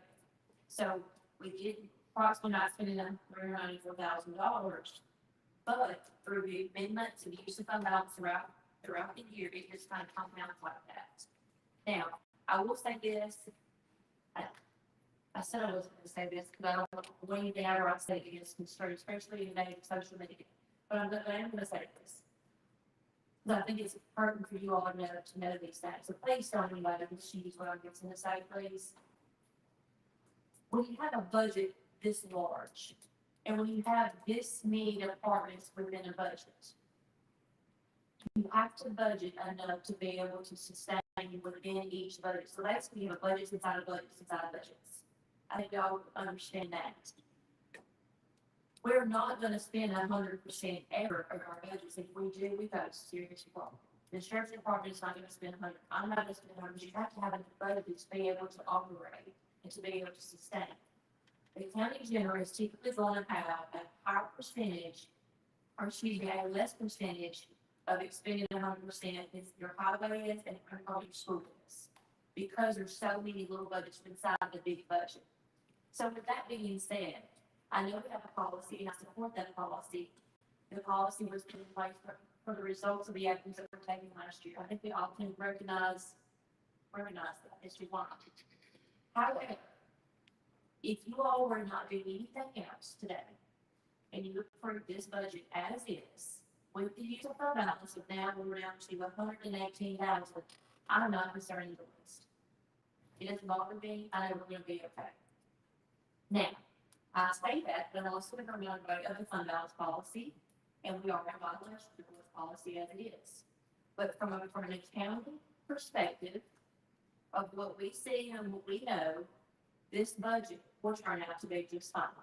Because we're going to have turnover at the sheriff's department, at the jail, we're going to have turnover at the ambulance service. We're going to have a running up. That is just the nature of county government. The same way we typically have some money left over in our future life. We have turnover, you have retirements, you have people coming in only. That all those things are really for budgetary savings.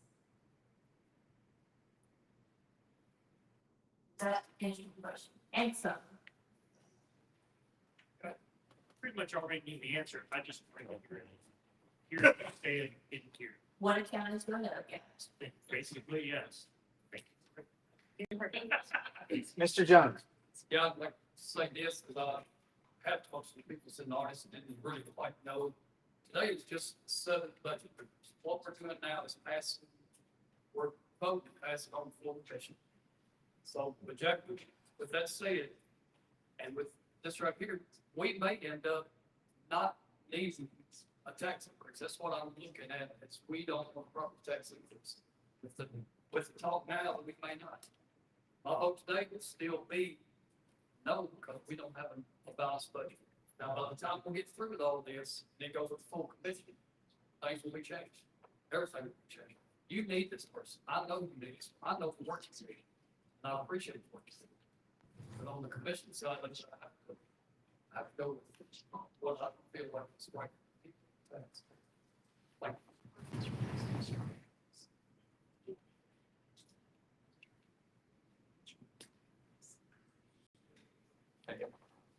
Dr. Lathrop. I want to bring up something else. You mentioned, does she need this? Yes. My question is, do the commissioners really need a 67% increase in their salary to do their jobs? And if we want to do the budget, let's put our money where our mouth is and eliminate the increase in the commission maybe for the upcoming 12 years. I would second that. At the intro today, I thought that was the biggest cut that we could make, is to our own compensation. We're all feeling the pain across the counties. We should feel it too. What other comments, questions do we have? At this juncture, there's been a motion and second on the animal shelter budget. We are going to go to a vote, but in a side conversation about the bigger picture as well. Any questions about anything that we've talked about before we cast this vote? All right, seeing none, I'm going to go to a roll call vote. And based on Dr. Lathrop's comments, I think it's fair to say we still have cuts that can be made today. But it doesn't mean it has to be in this department. Sorry for my editorial there. Dr. Lathrop. Yes. Mr. Jones. No. Mr. Adams. Mr. Hopkins. No. Mrs. Jones. I'll vote aye. Mrs. Goolsbee. Yes. All right, so that prevails 4-3. Thank you for taking note of that vote, Secretary. Thank you, Jacqueline. Sorry. Thank you.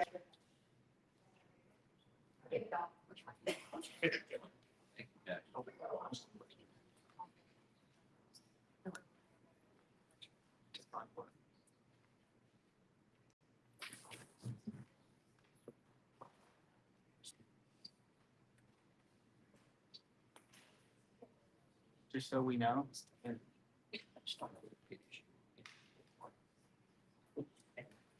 Someone can call a point of order if they would like. I think this is fine to do. I'm just curious where the rest of the commission stands on the vote that we just had.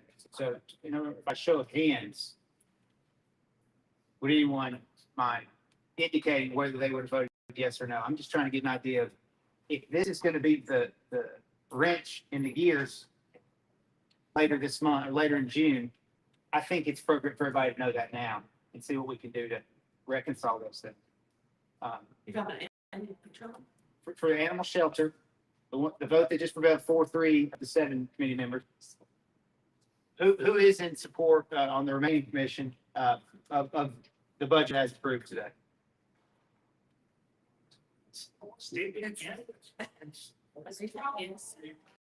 Yes.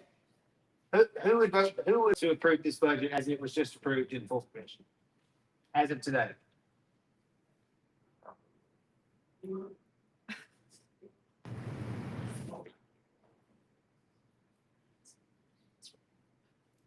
Okay, it's close. And also, I would not have voted to add the employee, but I would not let that stop me from voting for the entire budget at this point. I voted may feel the same way. Okay. So I count 11 if Mr. Longer were to be a yes. And yeah, we're missing 2. That's right. All right, thank you all. Next up, archives. Davey, thank you for being here. Page 19. I think others. Yes. Bottom of page 19, other social, cultural, and rec.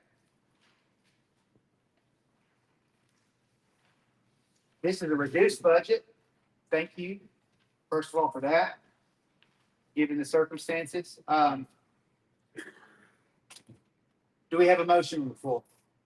Motion by Mr. Jones to approve the archives budget, seconded by Mrs. Jones. Let's open it up for discussion.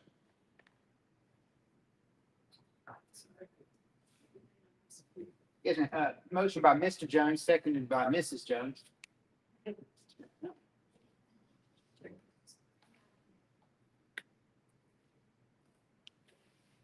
Mrs. Jones. I have a question. How many employees almost forgot to ask? 30 to 40, we have maybe who is full-time, but not full-time, full-time, and then 2 part-time. I hope, maybe that we get you moved to full-time. It might not be this commission that will do that, but we have 3 more months.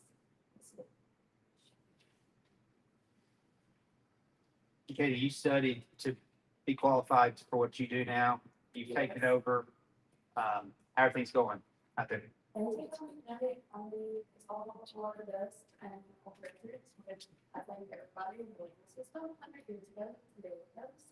And I think it's going good. We have ones to do over this, and they both just finished their internships, which that was wonderful, extra help to have there. I mean, really, the biggest complaint that's always been on is space. And we right now, we work with our space, and we're currently looking at new ways to optimize the space we have, but doing good. Thank you. Ms. Pruitt. Just a question, why is she not full-time?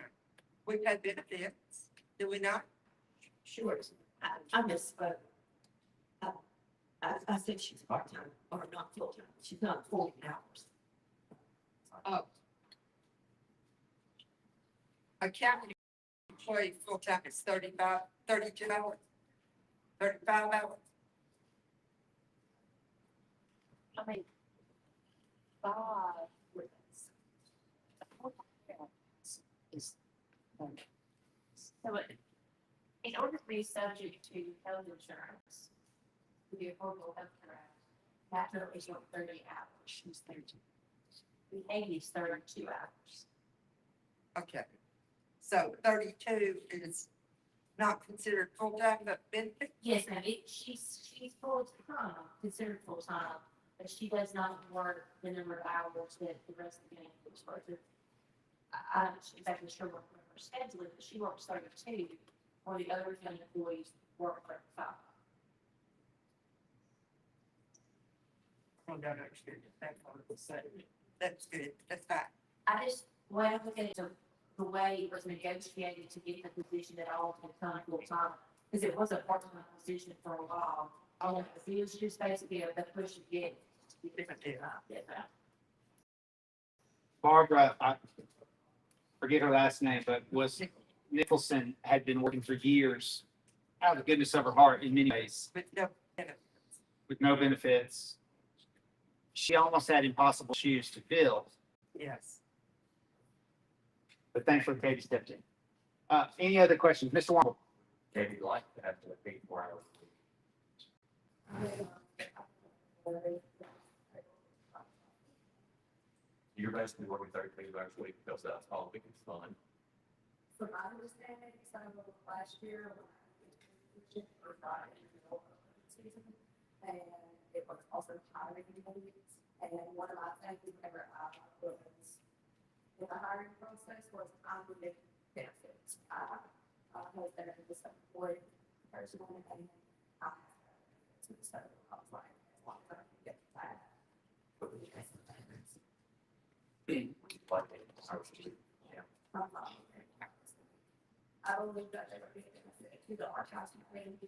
Personally, I think we need two full-time people there, but one full-time person would definitely be beneficial because we are going through records and that takes a lot of communication and working on it.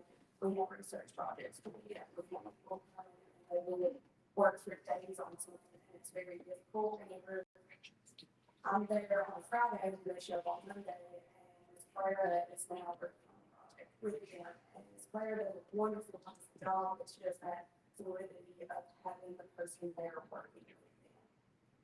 We're not on budget, but as for providing benefits, we need to get as much out of this employees as possible. So I would like to see all that 8 hours first.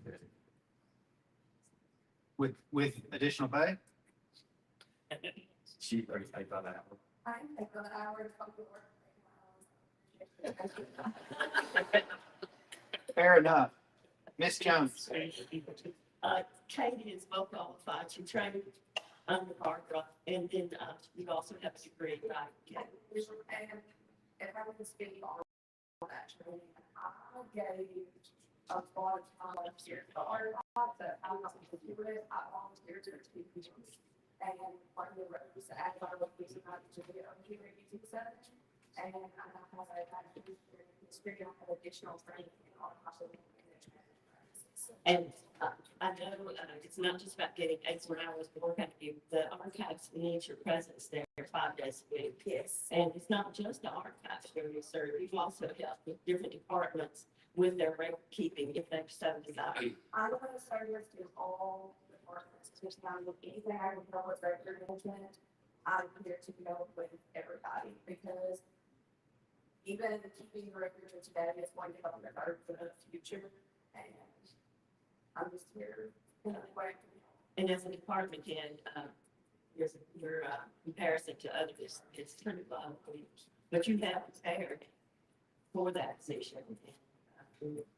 Well, I'll make the motion, we go first, to 40 hours.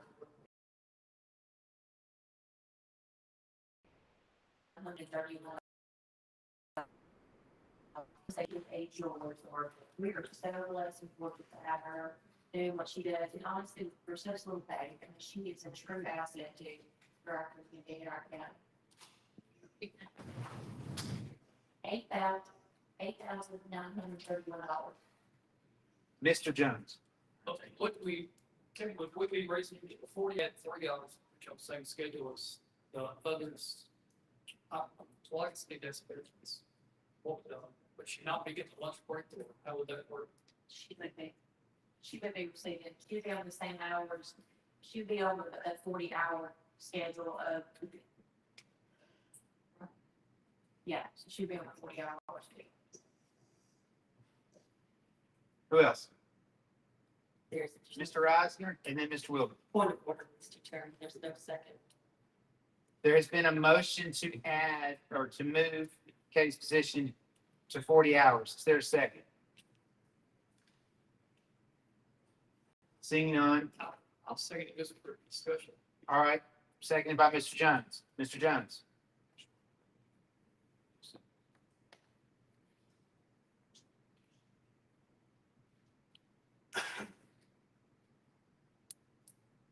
Did you have something aside from your motion?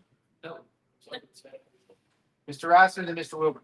I just want clarification, not necessarily this, so when everybody's referencing 35 hours, the county normally states they work 5 days a week, or maybe a month. So they're paid hourly, that they can get a 35-hour schedule, is that correct? I'm not saying, I just looking for clarification. And I think they're wanting to clarify it for you. I don't have that answer. I'm not in payroll. And that's really a good question for HR. Our hours at the courthouse typically, and the annex is 8 to 4. And it has been some change because when we go into this timekeeper software, we've had to make sure we've had everything, all the I's on the cross. It is really a 35-hour work week, but it's considered for payroll purposes 40. Am I saying that question? It's always been a very confusing piece, but HR is kind of defining that out a little better. Anything else to add to that? Let's see if I can get my policy. Shani's looking through policy to try to get a very clear understanding of that. Mr. Wilbur. That's what I was referring to, because some of the other department heads said they worked 35 hours, but they worked like 2 or 4, but they didn't need to make the lunch, is what I understood. It's been a lot of change on the verbiage of that, so that's why I really, and that doesn't fall under me anymore, so we're trying to find the policy to make sure we read that correctly. When they turn in their hours, they turn in 3 hours. That because you have the hours for lunch. That's what I was getting at, be paid for their lunch. So if they only work at 35 hours, they only get paid for 35. Then they go on, they have to add 3 hours for payment. If she works like everybody else's schedule. The motion, go ahead. I guess the question is, without knowing Katie's direct schedule of how she works, depends on how, what she would do. If she's working 8 to 4 through Thursday, hypothetically, then that would be a different scenario than if she's working through lunch or et cetera. Well, I just thought they said it was trying to get it on the same page, since they were in the courthouse, this is what I thought. That's the way I understood it as well. We have Mrs. Green, then Mr. Jones, then Mr. Womble. I just want to give kudos to Katie. She's wonderful. Anytime that we think anything, we can call her. She instantly responds. She's always accessible. And when we were moving files, she'd come up here and help us do it. She deserves that. Additional time. And we are paid. She's paid salary. We are paid. She's paid hourly. My employees are paid as salary. So the time is different. So she's not a salary. So it's different. I don't know really how to explain that, but I did not walk in, but my employees walked in. And I work with 35. And that's what they have to do to consider full-time employees. Mr. Jones? It's still a little confusing, but we need to add 3 hours to her. We need to add 8 hours to get her on the same as county employees. That's what we're trying to do here. Is increase our. So for payroll purposes, we need to be adding 8 hours. So that 8931 is what, for her to be like everyone else, it would be $8,900 for her to be considered salary. Mr. Womble? Did you have anything? She has answered it, so what motion do you need now for that to happen? Do you have a correct motion? The motion was to move her to 40 hours. Move it to a full-time employee. It's not my motion. But, yeah, to make her a 40-hour a week employee, she's considered full-time, even though she's only working 4 days. So she has to take off a day.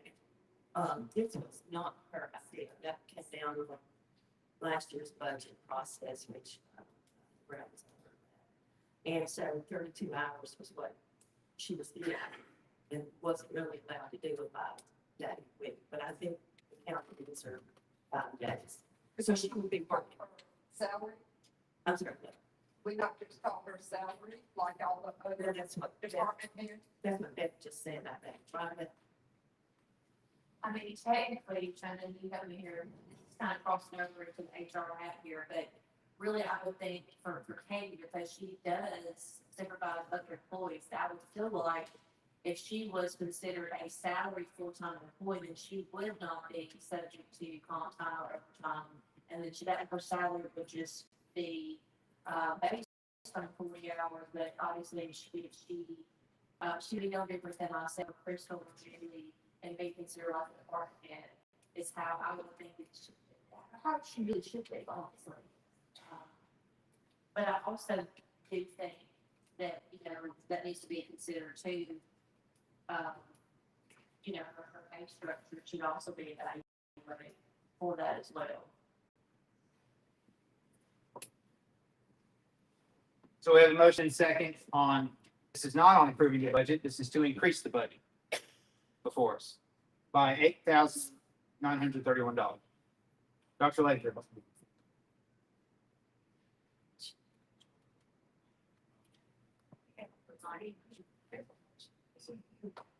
We have a motion and second. I was just restating.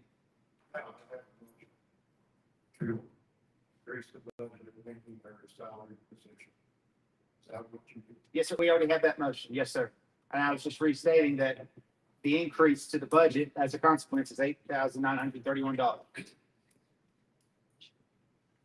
I'm getting a lot of curious looks from people. What questions do we have?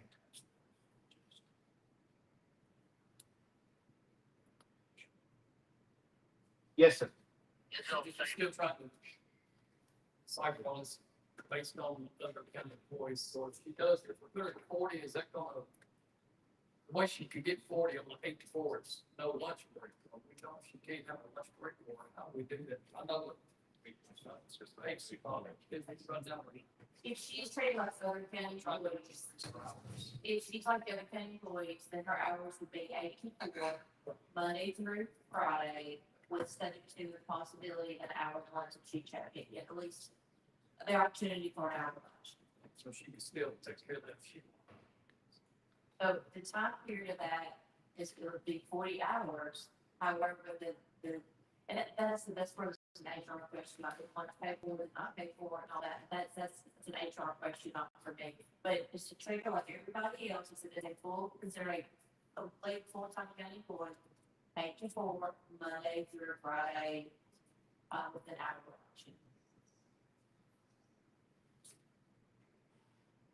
Mr. Jones. But we'd be better off in this budget to try to get this budget passed and then bring her right back after the budget, after all this, and bring that up. So separate business after the pass the budget.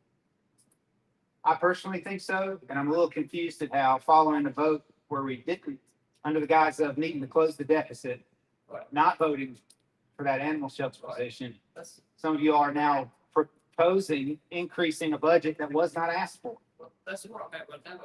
I'd love to, just like to give her 8 more hours, but right now, let's go into the budget. If we can bring her back immediately after the budget is over and bump her pay, bump her hours, do everything we can, once we get this budget. I'm all passing this budget. She's turning a great budget. So are you pulling your second to Ms. Jones' motion at this point? Do we have another second for Ms. Jones' motion? Seeing none, are there any further comments or questions about the budget itself as presented? Which is a reduced. Pass her budget. All right, we have a motion. We have a motion for Mr. Jones for clarity. I believe we've already had the motion in second. Lois, if you could help us on that. Been a lot of back and forth. Do we have an original motion to pass the budget? All right. Any further questions before we go to a vote, Mr. Savage? All I'm gonna say is, you can tell, some people haven't worked in a job in a long time, but, how confusing something so simple is. Always good to have your commentary. I didn't hear it. I'll tell you later.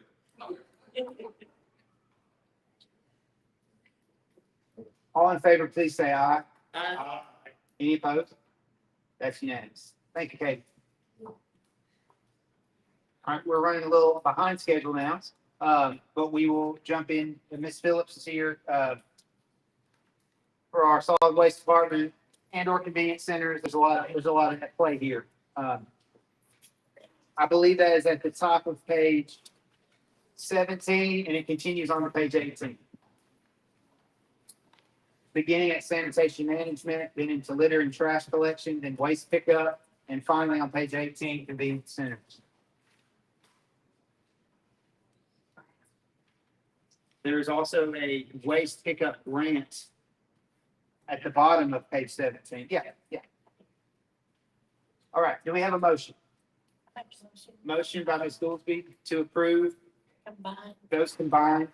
That's section 55.710, 55.720, 55.731, and 55.732. That is your motion. Is there a second? I will second. Let's open it up for discussion. Mr. Hopkins. Question on page 17, bottom of the page, 55731-499, other supplies and materials. We got over $10,000. Extra on there. Absolutely. 499. Page 17, you're looking at other supplies and materials, it's 499. Yes, correct. That is that's a state grant. We go state routes, state highways. We do it 6 times a year, $14, and they reimburse us. It's on a mileage rate per month, cost per month. They reimburse us. It's 100% reimbursed. 600 grant, it covers that. Yes, sir. And that's on page 4.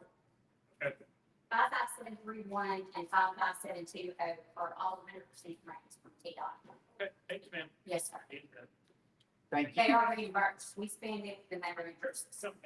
Just one clarification, thank you. Mr. Jones. You say 2 go in, so.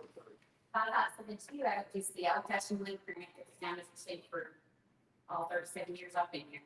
And then the 55731 we've only received the last 5 years, I think. It is a new TDOT grant. It is for those 6 state routes that don't get picked up by the state contractors that do the bush hogging.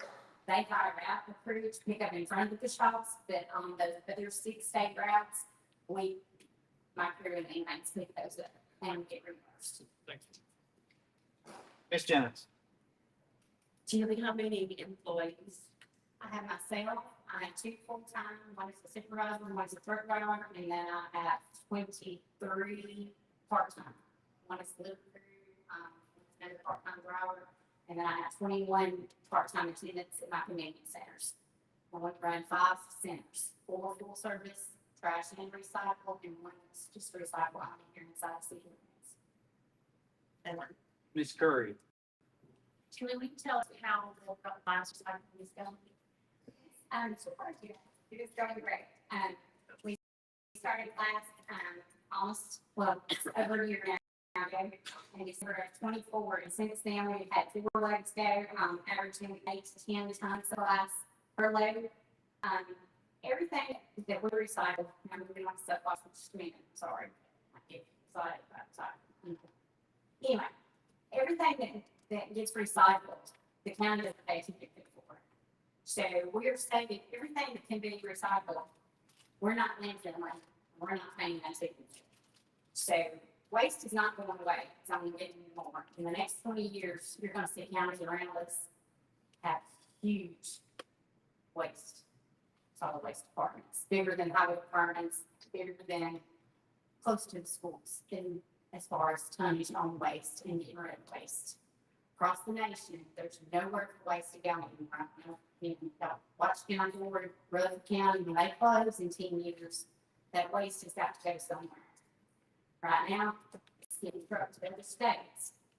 And I know my truck's called the Egg Center transfer station, and it's trucked to Mississippi. Nobody needs a landfill in your backyard.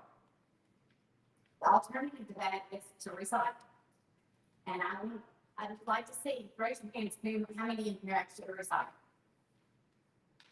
Okay, that is our future. And when I go into schools and talk to the kids and their parents, I emphasize that. I mean, I've been able to pick up a penny. We talk a lot about pennies during budgeting. I've been able to pick up a penny. Some people won't. These aluminum cans that are thrown in every garbage can in this building. If you don't recycle them, they don't make any money. If you recycle them, they pay for themselves. It takes 32 aluminum cans to make a pound. Right now, a pound of aluminum cans is 77 cents. 2 cents a piece. I mean, yes, it is penny and a budget like Giles County's budget. But everybody has to do their part. I can't fix it all. I'd like to. I'd like to recycle every bottle and every can, every piece of cardboard. But it takes us all what we do. And a lot of y'all think that that's silly and nobody needs to take the time for you. We have built these centers from nothing, through grants and time and hard work. We should have had them 20 years ago instead of just 10 years. And people would learn to do the right thing and make it a better place for our grandkids. Because otherwise, there's going to be landfills in their backyards. So I'm not going to say that. I'm so sorry. No, we Any appreciate other questions? We appreciate it. Mr. Jones. That you, crowd know this is state bank. We do have. Tennessee Code 68-211-101 says all counties are required by the state of Tennessee to establish convenience centers for providing collection insurance for all county residents. Tennessee Code 68-211-861 says all solid waste processing will set up 25% waste reduction diversion goals for their region. So if we don't recycle 25%, state can start cutting the grant funding right now. Reason I can't say that your department seems to be one of the top of the list when people tells us how they cut the budget, cut out the fees. Have you asked them what their other solid waste fees are in your county? Exactly. That you can, it's a mandate. Okay. You have to. I would challenge each of you to go to your neighboring counties and see what their solid waste budget requires per year. I do the best I can. I'm a county taxpayer just like y'all. I have a farm. It breaks me to pay my property taxes as a single person. But I do the best I can in my budget. And I share it with every department that I can. I just listen to the people asking for help. And if you tell me to do something different, I'll try to do something different. But I do try to do the best I can with my budget, just like it's in my keys. Thank you. Ms. Goldsby. Julie, thank you. And thank you for working with our school systems. I'm getting that. Yes, and we do hold their trash as well. I don't know if a lot of people know that. My trucks hold some of the school's trash and recycle. How many people use it? Our convenience. Like I said. The month of January, our 8 convenience center south of town had 5,928 traffic vehicles through there. The month of February, 5,251 vehicles. The month of March, 5,901 vehicles. April, 5,652 vehicles. made as of yesterday, 4,547 vehicles. The center at Richland, month of January, 3,793 vehicles. The Bohemian Center, 1,966 in January. Mountain Hill, 1,496 vehicles. I can go on and on. We just had a schedule. I'm sorry. I appreciate you mentioning all that you're doing. Yes, ma'am. You have a question? So I watched the news clip on Channel 5, it may have been about a month ago. Rutherford County is taking a hard look at Giles County because we don't zone it. That's what it's. Yes, ma'am, and I'm not gonna be here forever doing this. Like I said, I've been county board for 37 years, and I would love to be one of these that are retiring in the next few years. But in the future, y'all please pay attention to what's going on in city government and county government as far as people coming in here offering all these glorious deals to make a deal to buy some land, to put in a recovery facility that is not actually a recovery facility. It's already been brought to my attention, they're reaching in, bringing in, rail cars. Jackson County, places like that, or looking in Giles County, places like this that don't have something, y'all stay aware of what's going on. Ms. Jones? What is the percentage of our recyclables now? We are in still, our footprint is still in the interlocal solid waste region for the counties. And right now we are at 45%, I believe, so we're making our percentage more than. Yes, ma'am. But the state has, they were hoping by 2025, TDEC was hoping that we would be able to implement a 50% reduction. And we have not quite gotten there yet. Ms. Phillips, I don't mean to put you on the hot seat. I'm just, we're trying to solve a budget deficit today and got to scrutinize every part. I see that your solid waste equipment and site development significantly reduced. I imagine because you were developing a site and needed some equipment that you no longer need this next year. That was grants that in the past few years, since I came on board in 2015, we've gotten roughly $600,000 worth of grants through the state to build these centers. And those were matched. Some of them were matching 70-30 matches or whatever. This current fiscal year, I'm not asking for any match money. I'm not intending to apply for any grants at the current time. Because I knew it was going to be tight budget-wise. We're really at a good place right now. We have 4 centers that seem to be working well, so we're not applying for any grants at the current time.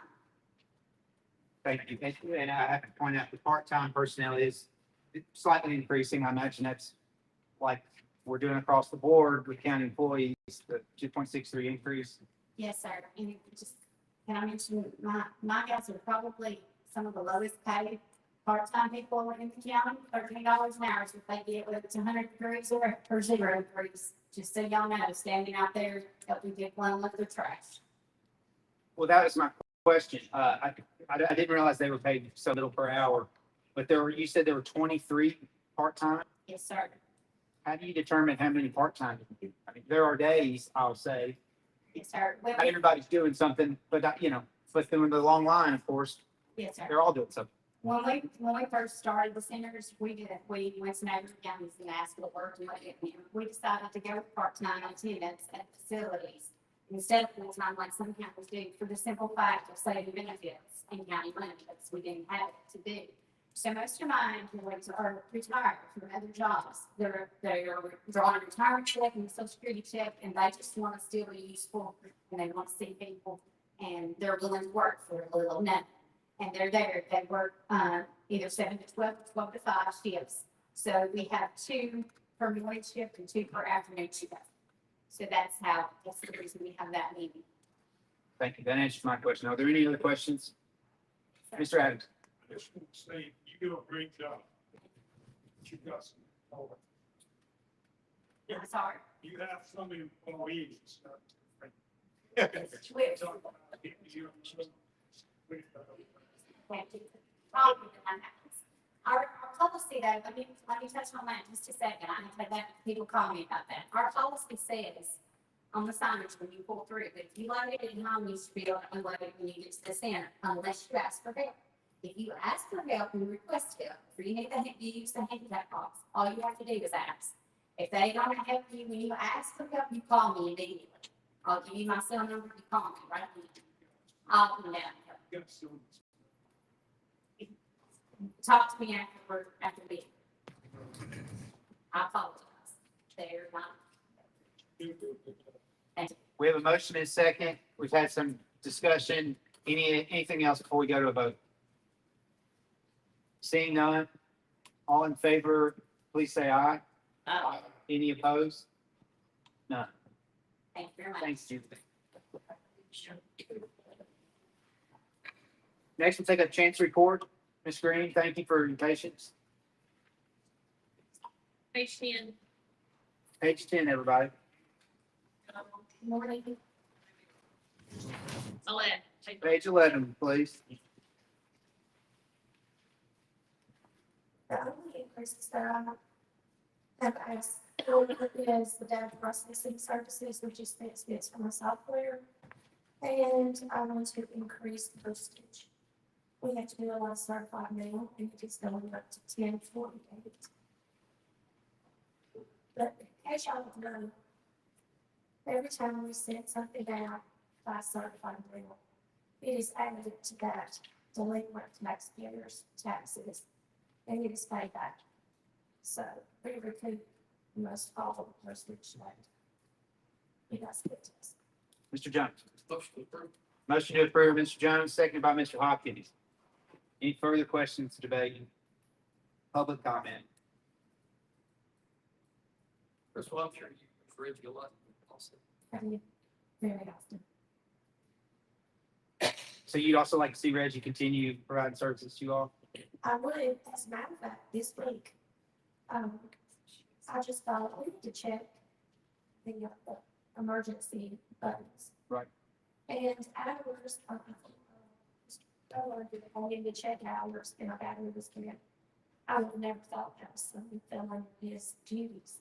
He came in, he went through all of the, I think he came to the ambulance building, he went through all of the programs, purchased new batteries and put them in there, and that's probably not under his scope of work. So he is so good. I'd love to see him full time if we could get more. Has your office seen increased fees?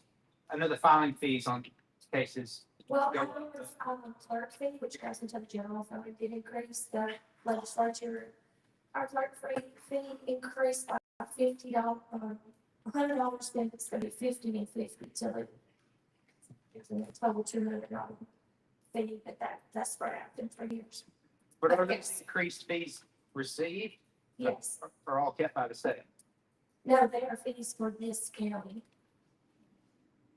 Any other questions for Ms. Green? Any public comment? We have a motion and second. We'll go to a vote. All in favor, please say aye. Aye. Any opposed? Thanks, Kristen. They were going to establish the ask me how many people. Yes. Yeah,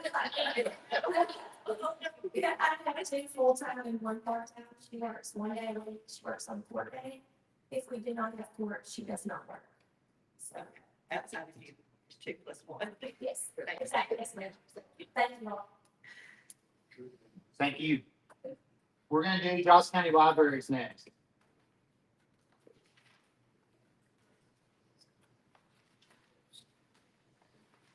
If you give us a moment to find that in the budget binder.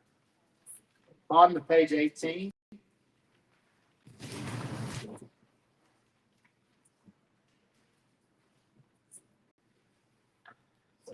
Still coming in. Okay. So part of this number is Ardmore Minor Hill as well. And we don't have Campbellsville Library yet. There was, and we can talk about this at a later date, a late application. It was oversight on their part. They apologized, told them it wouldn't bar them from consideration, but that we would note it came in late. So we'll have to, but that Campbellsville Library branch number is not in this number. Is that fair to say? Okay. And while we don't have representatives of all branches, we do have representatives of both the board and personnel of Giles County Library. Mr. Jones.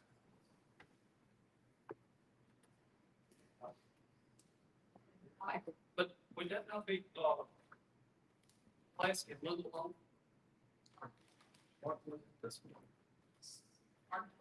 They're usually included, yes, the amount is Pulaski Library, Bond Fuel, and or those numbers combined. Is what you're looking at there. So for Pulaski Library, their request, it does include Linville, sorry. Yes. The main branch here supports Linville and Correct. Also, it supports up. Elton. And Elton. So Linville and Elton are really under the umbrella of the plastic branch, Johnson and Lockwood. I'm sorry, I didn't mean to cut you off. All right, with motion. Motion approved by Ms. Goolsby. Is there a second? I'll second. Open it up for questions, comments. Ms. Jones. Beth, give us the breakdown, please. Okay. So Pulaski is requesting $192,220, which is an increase of $7,433. Ardmore is requesting $4,990, and I believe that is the same as last year. Montefiore is requested $4,254, and I also believe that is the same as last year. And Campbellsville Library, just for the sake of discussion, I think it was $1,400 last year, but again, that $1,400 is not part of this budget document.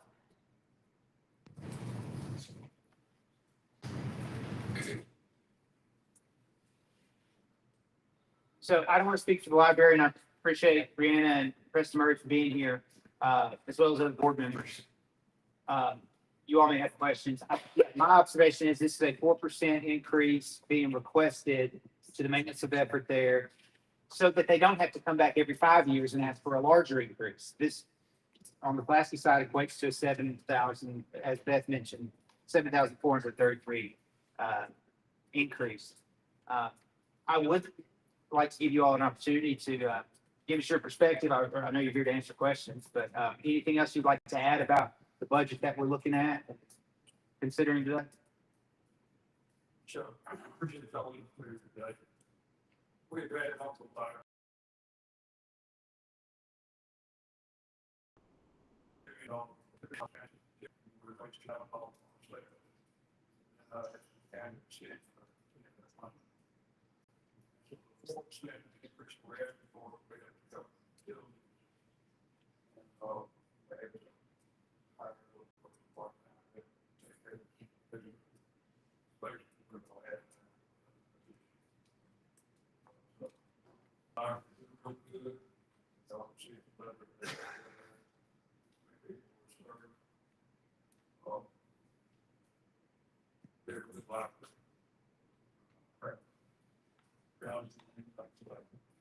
We seem to pull in throughout all sorts of questions and concerns. I will say that they is exciting.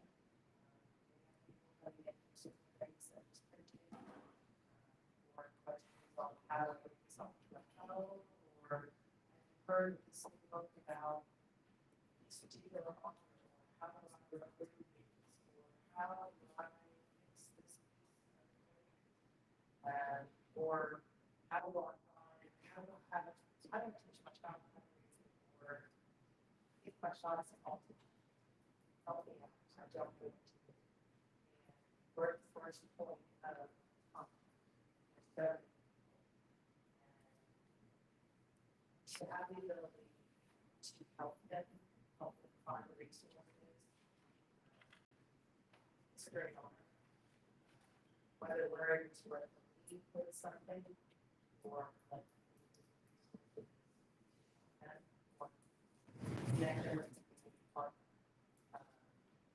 out to other organizations that just are to possibly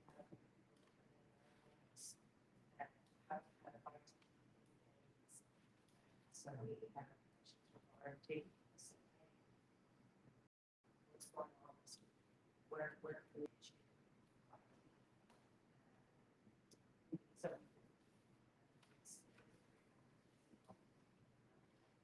from January to March, we had 7,300. There's fluctuate. We have 71 programs that were available to patrons from little babies all the way up to. So we see all of this.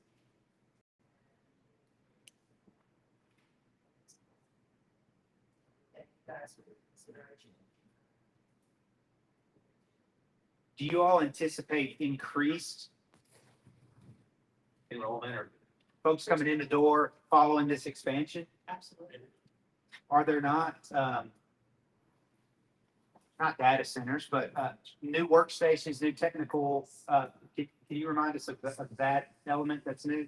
So with this expansion, we're planning 3 telehealth rooms as well. Telehealth. Telehealth. Okay.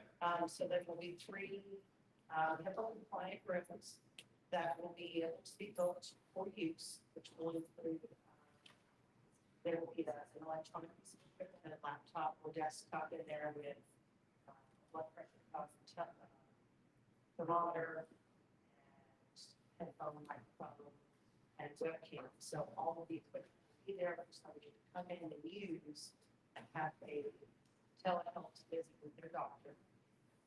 It can also be used for, I'm going to have a Zoom meeting with a school teacher or something to that effect.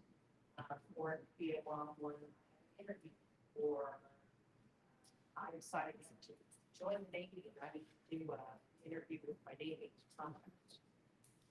So there's multiple purposes for these rooms, and there's 3 of those.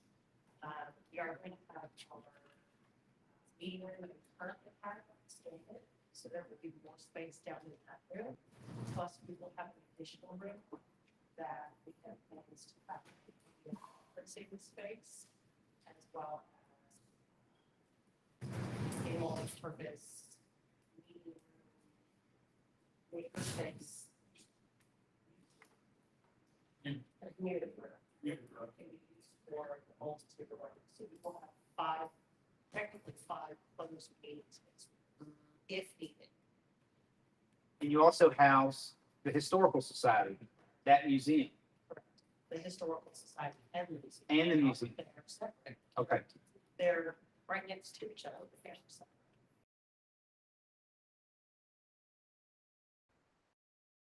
I think you tell me what you received an increase county.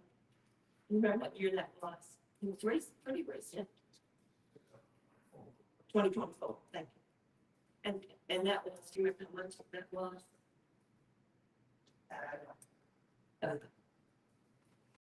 Thank you. Any further questions, public comment? Ms. Pruitt? I'd just like to comment on a couple of people that I've spoken with in the last week when they were advised that we were considering our library's budget. And they both happen to be members of the homeschool community in our area, which is growing exponentially every year. Now, you know how to go to schools, but homeschooling is rewarding to so many people and helpful to so many families. And both of these calls that I received were in major support of our public library because they in these programs, they are important to the learning curve for children who are not in the public school system. This library provides so many services that this community really doesn't understand. That library is like the heart of the community in many ways, especially for the youth that are homeschooled. So I would ask for consideration from all commissioners for the support of this library. Thank you. Thank you. Mr. Wilbur?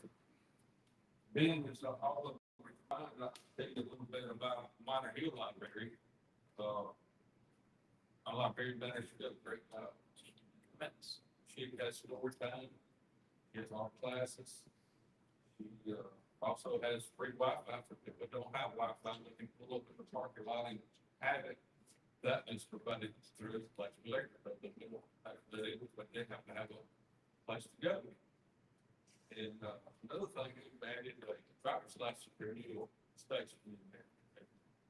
You need a driver's license. That's great. But the thing, all out there is useful.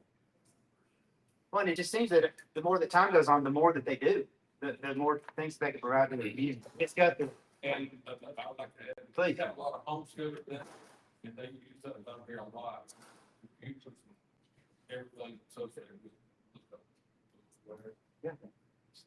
It's got the. Yes, as a former homeschool mom, I can agree that the library is a great asset. I've known families that really didn't spend hardly any money at all and had a great education. Their children went on to be, college graduates and all using just resources from the library. I was wondering, how do you pick the books that you buy, and how do you pick the books that you decide, sell?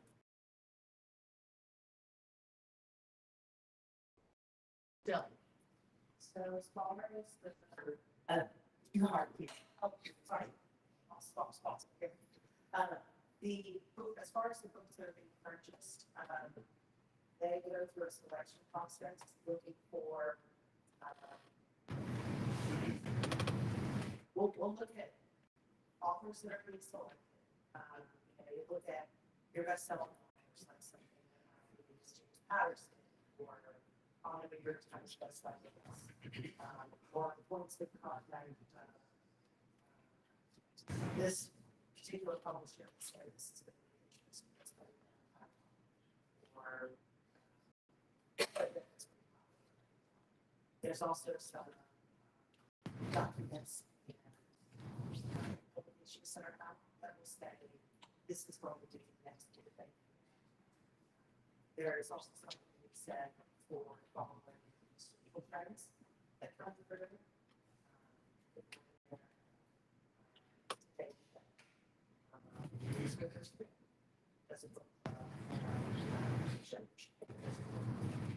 There's also public review, also library.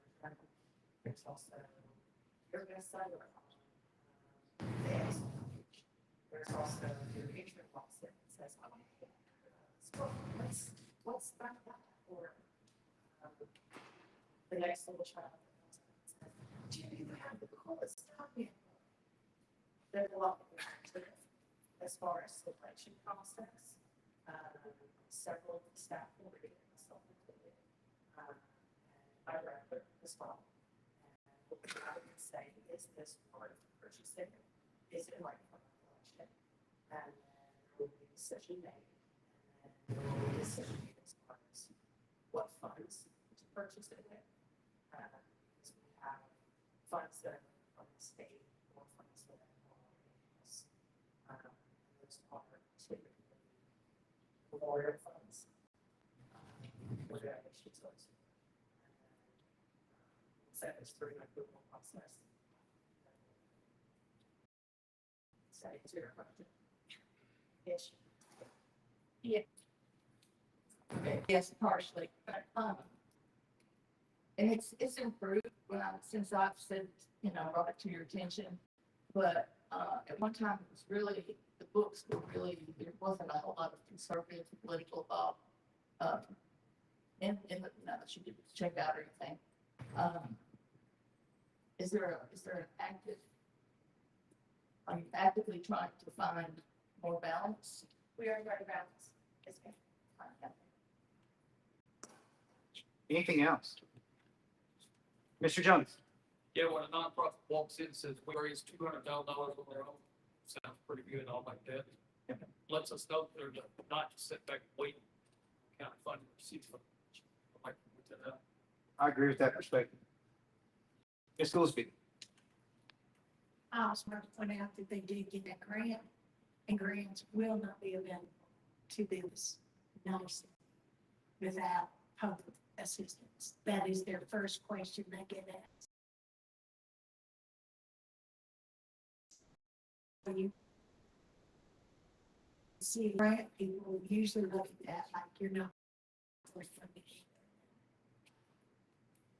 Thank you. Anything else before we go to a vote? Public comment included. Seeing none, Ms. Jones. I'd like to offer an amendment, since it is a budget type year, that we funded the same as last year, which means that I think about $7,433. Considering that in 2024, they also received a pretty hefty increase, I believe. I think leaving it at 192 to 220 would be adequate. So I make a motion to leave it at 92 to 220.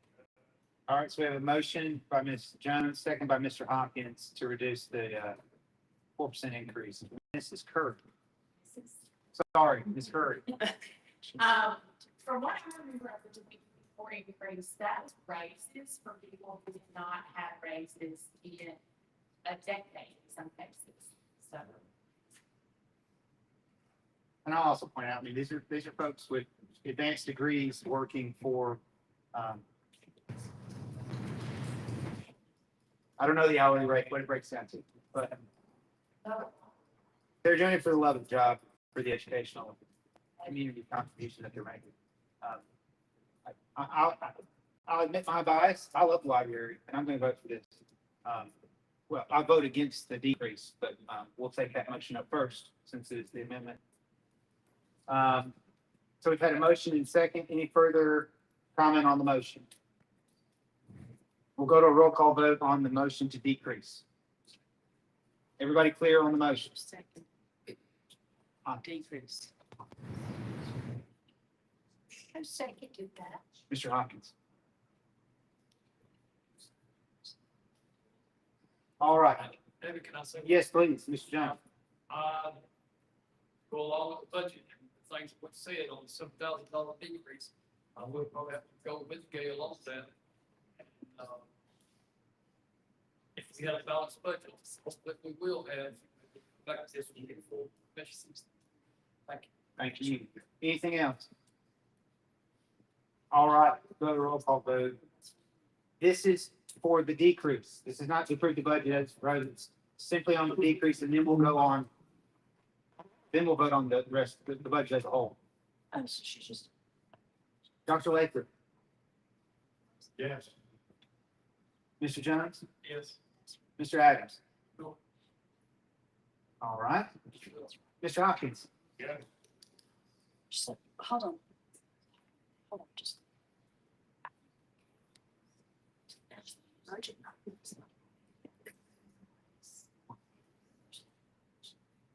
We're mid-vote, but if we'll give us a second.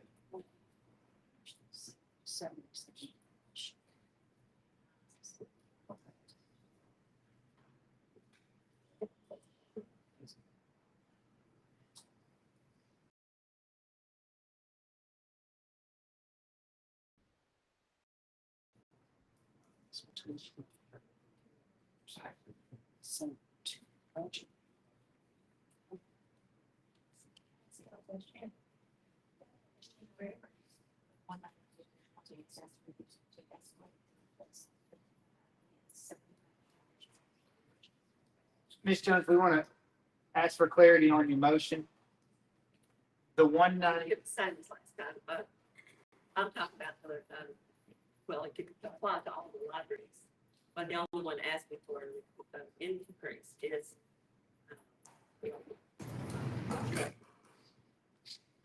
You referenced the 192, 220.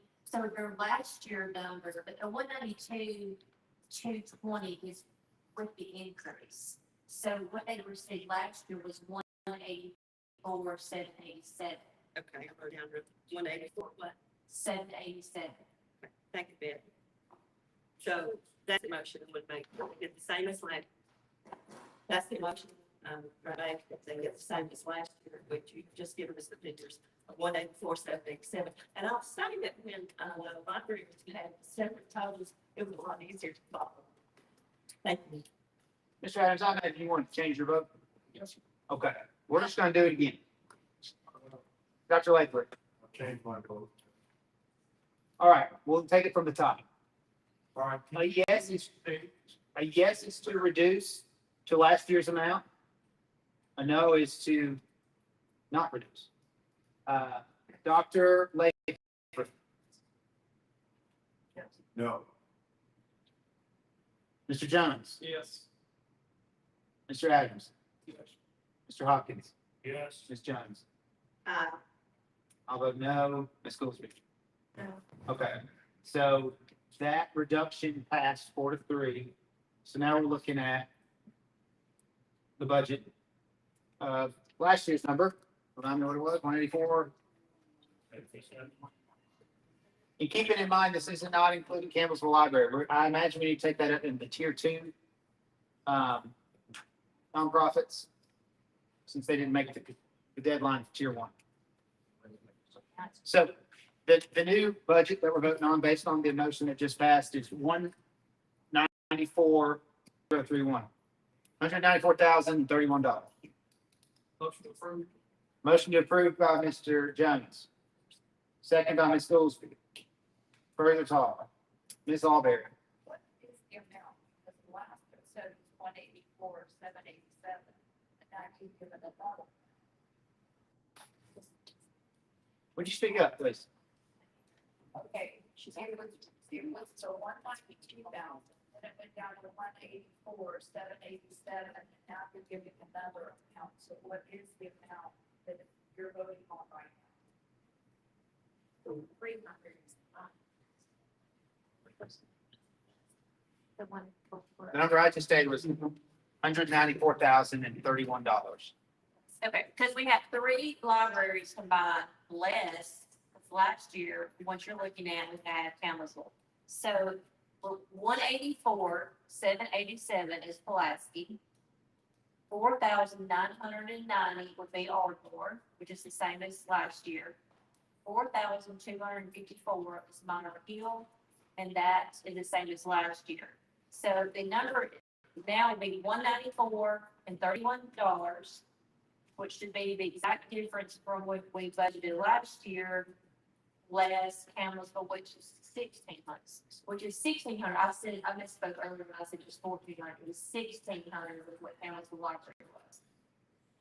Now, is that enough for everybody? I know it's confusing. So we all need, I'm sorry, Ms. Kirk. we all need 1,600 from what we were last year, but we're more like 6,000. Oh, that's right, because 5,000 of that is for the, you all limited $5,000 for the elevator improvement maybe or something? Yeah, thank you. Glad you pointed that out, because I forgot to mention that. Everybody clear? Yes. No, just. All the clear. Okay.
We haven't taken up candles for library yet.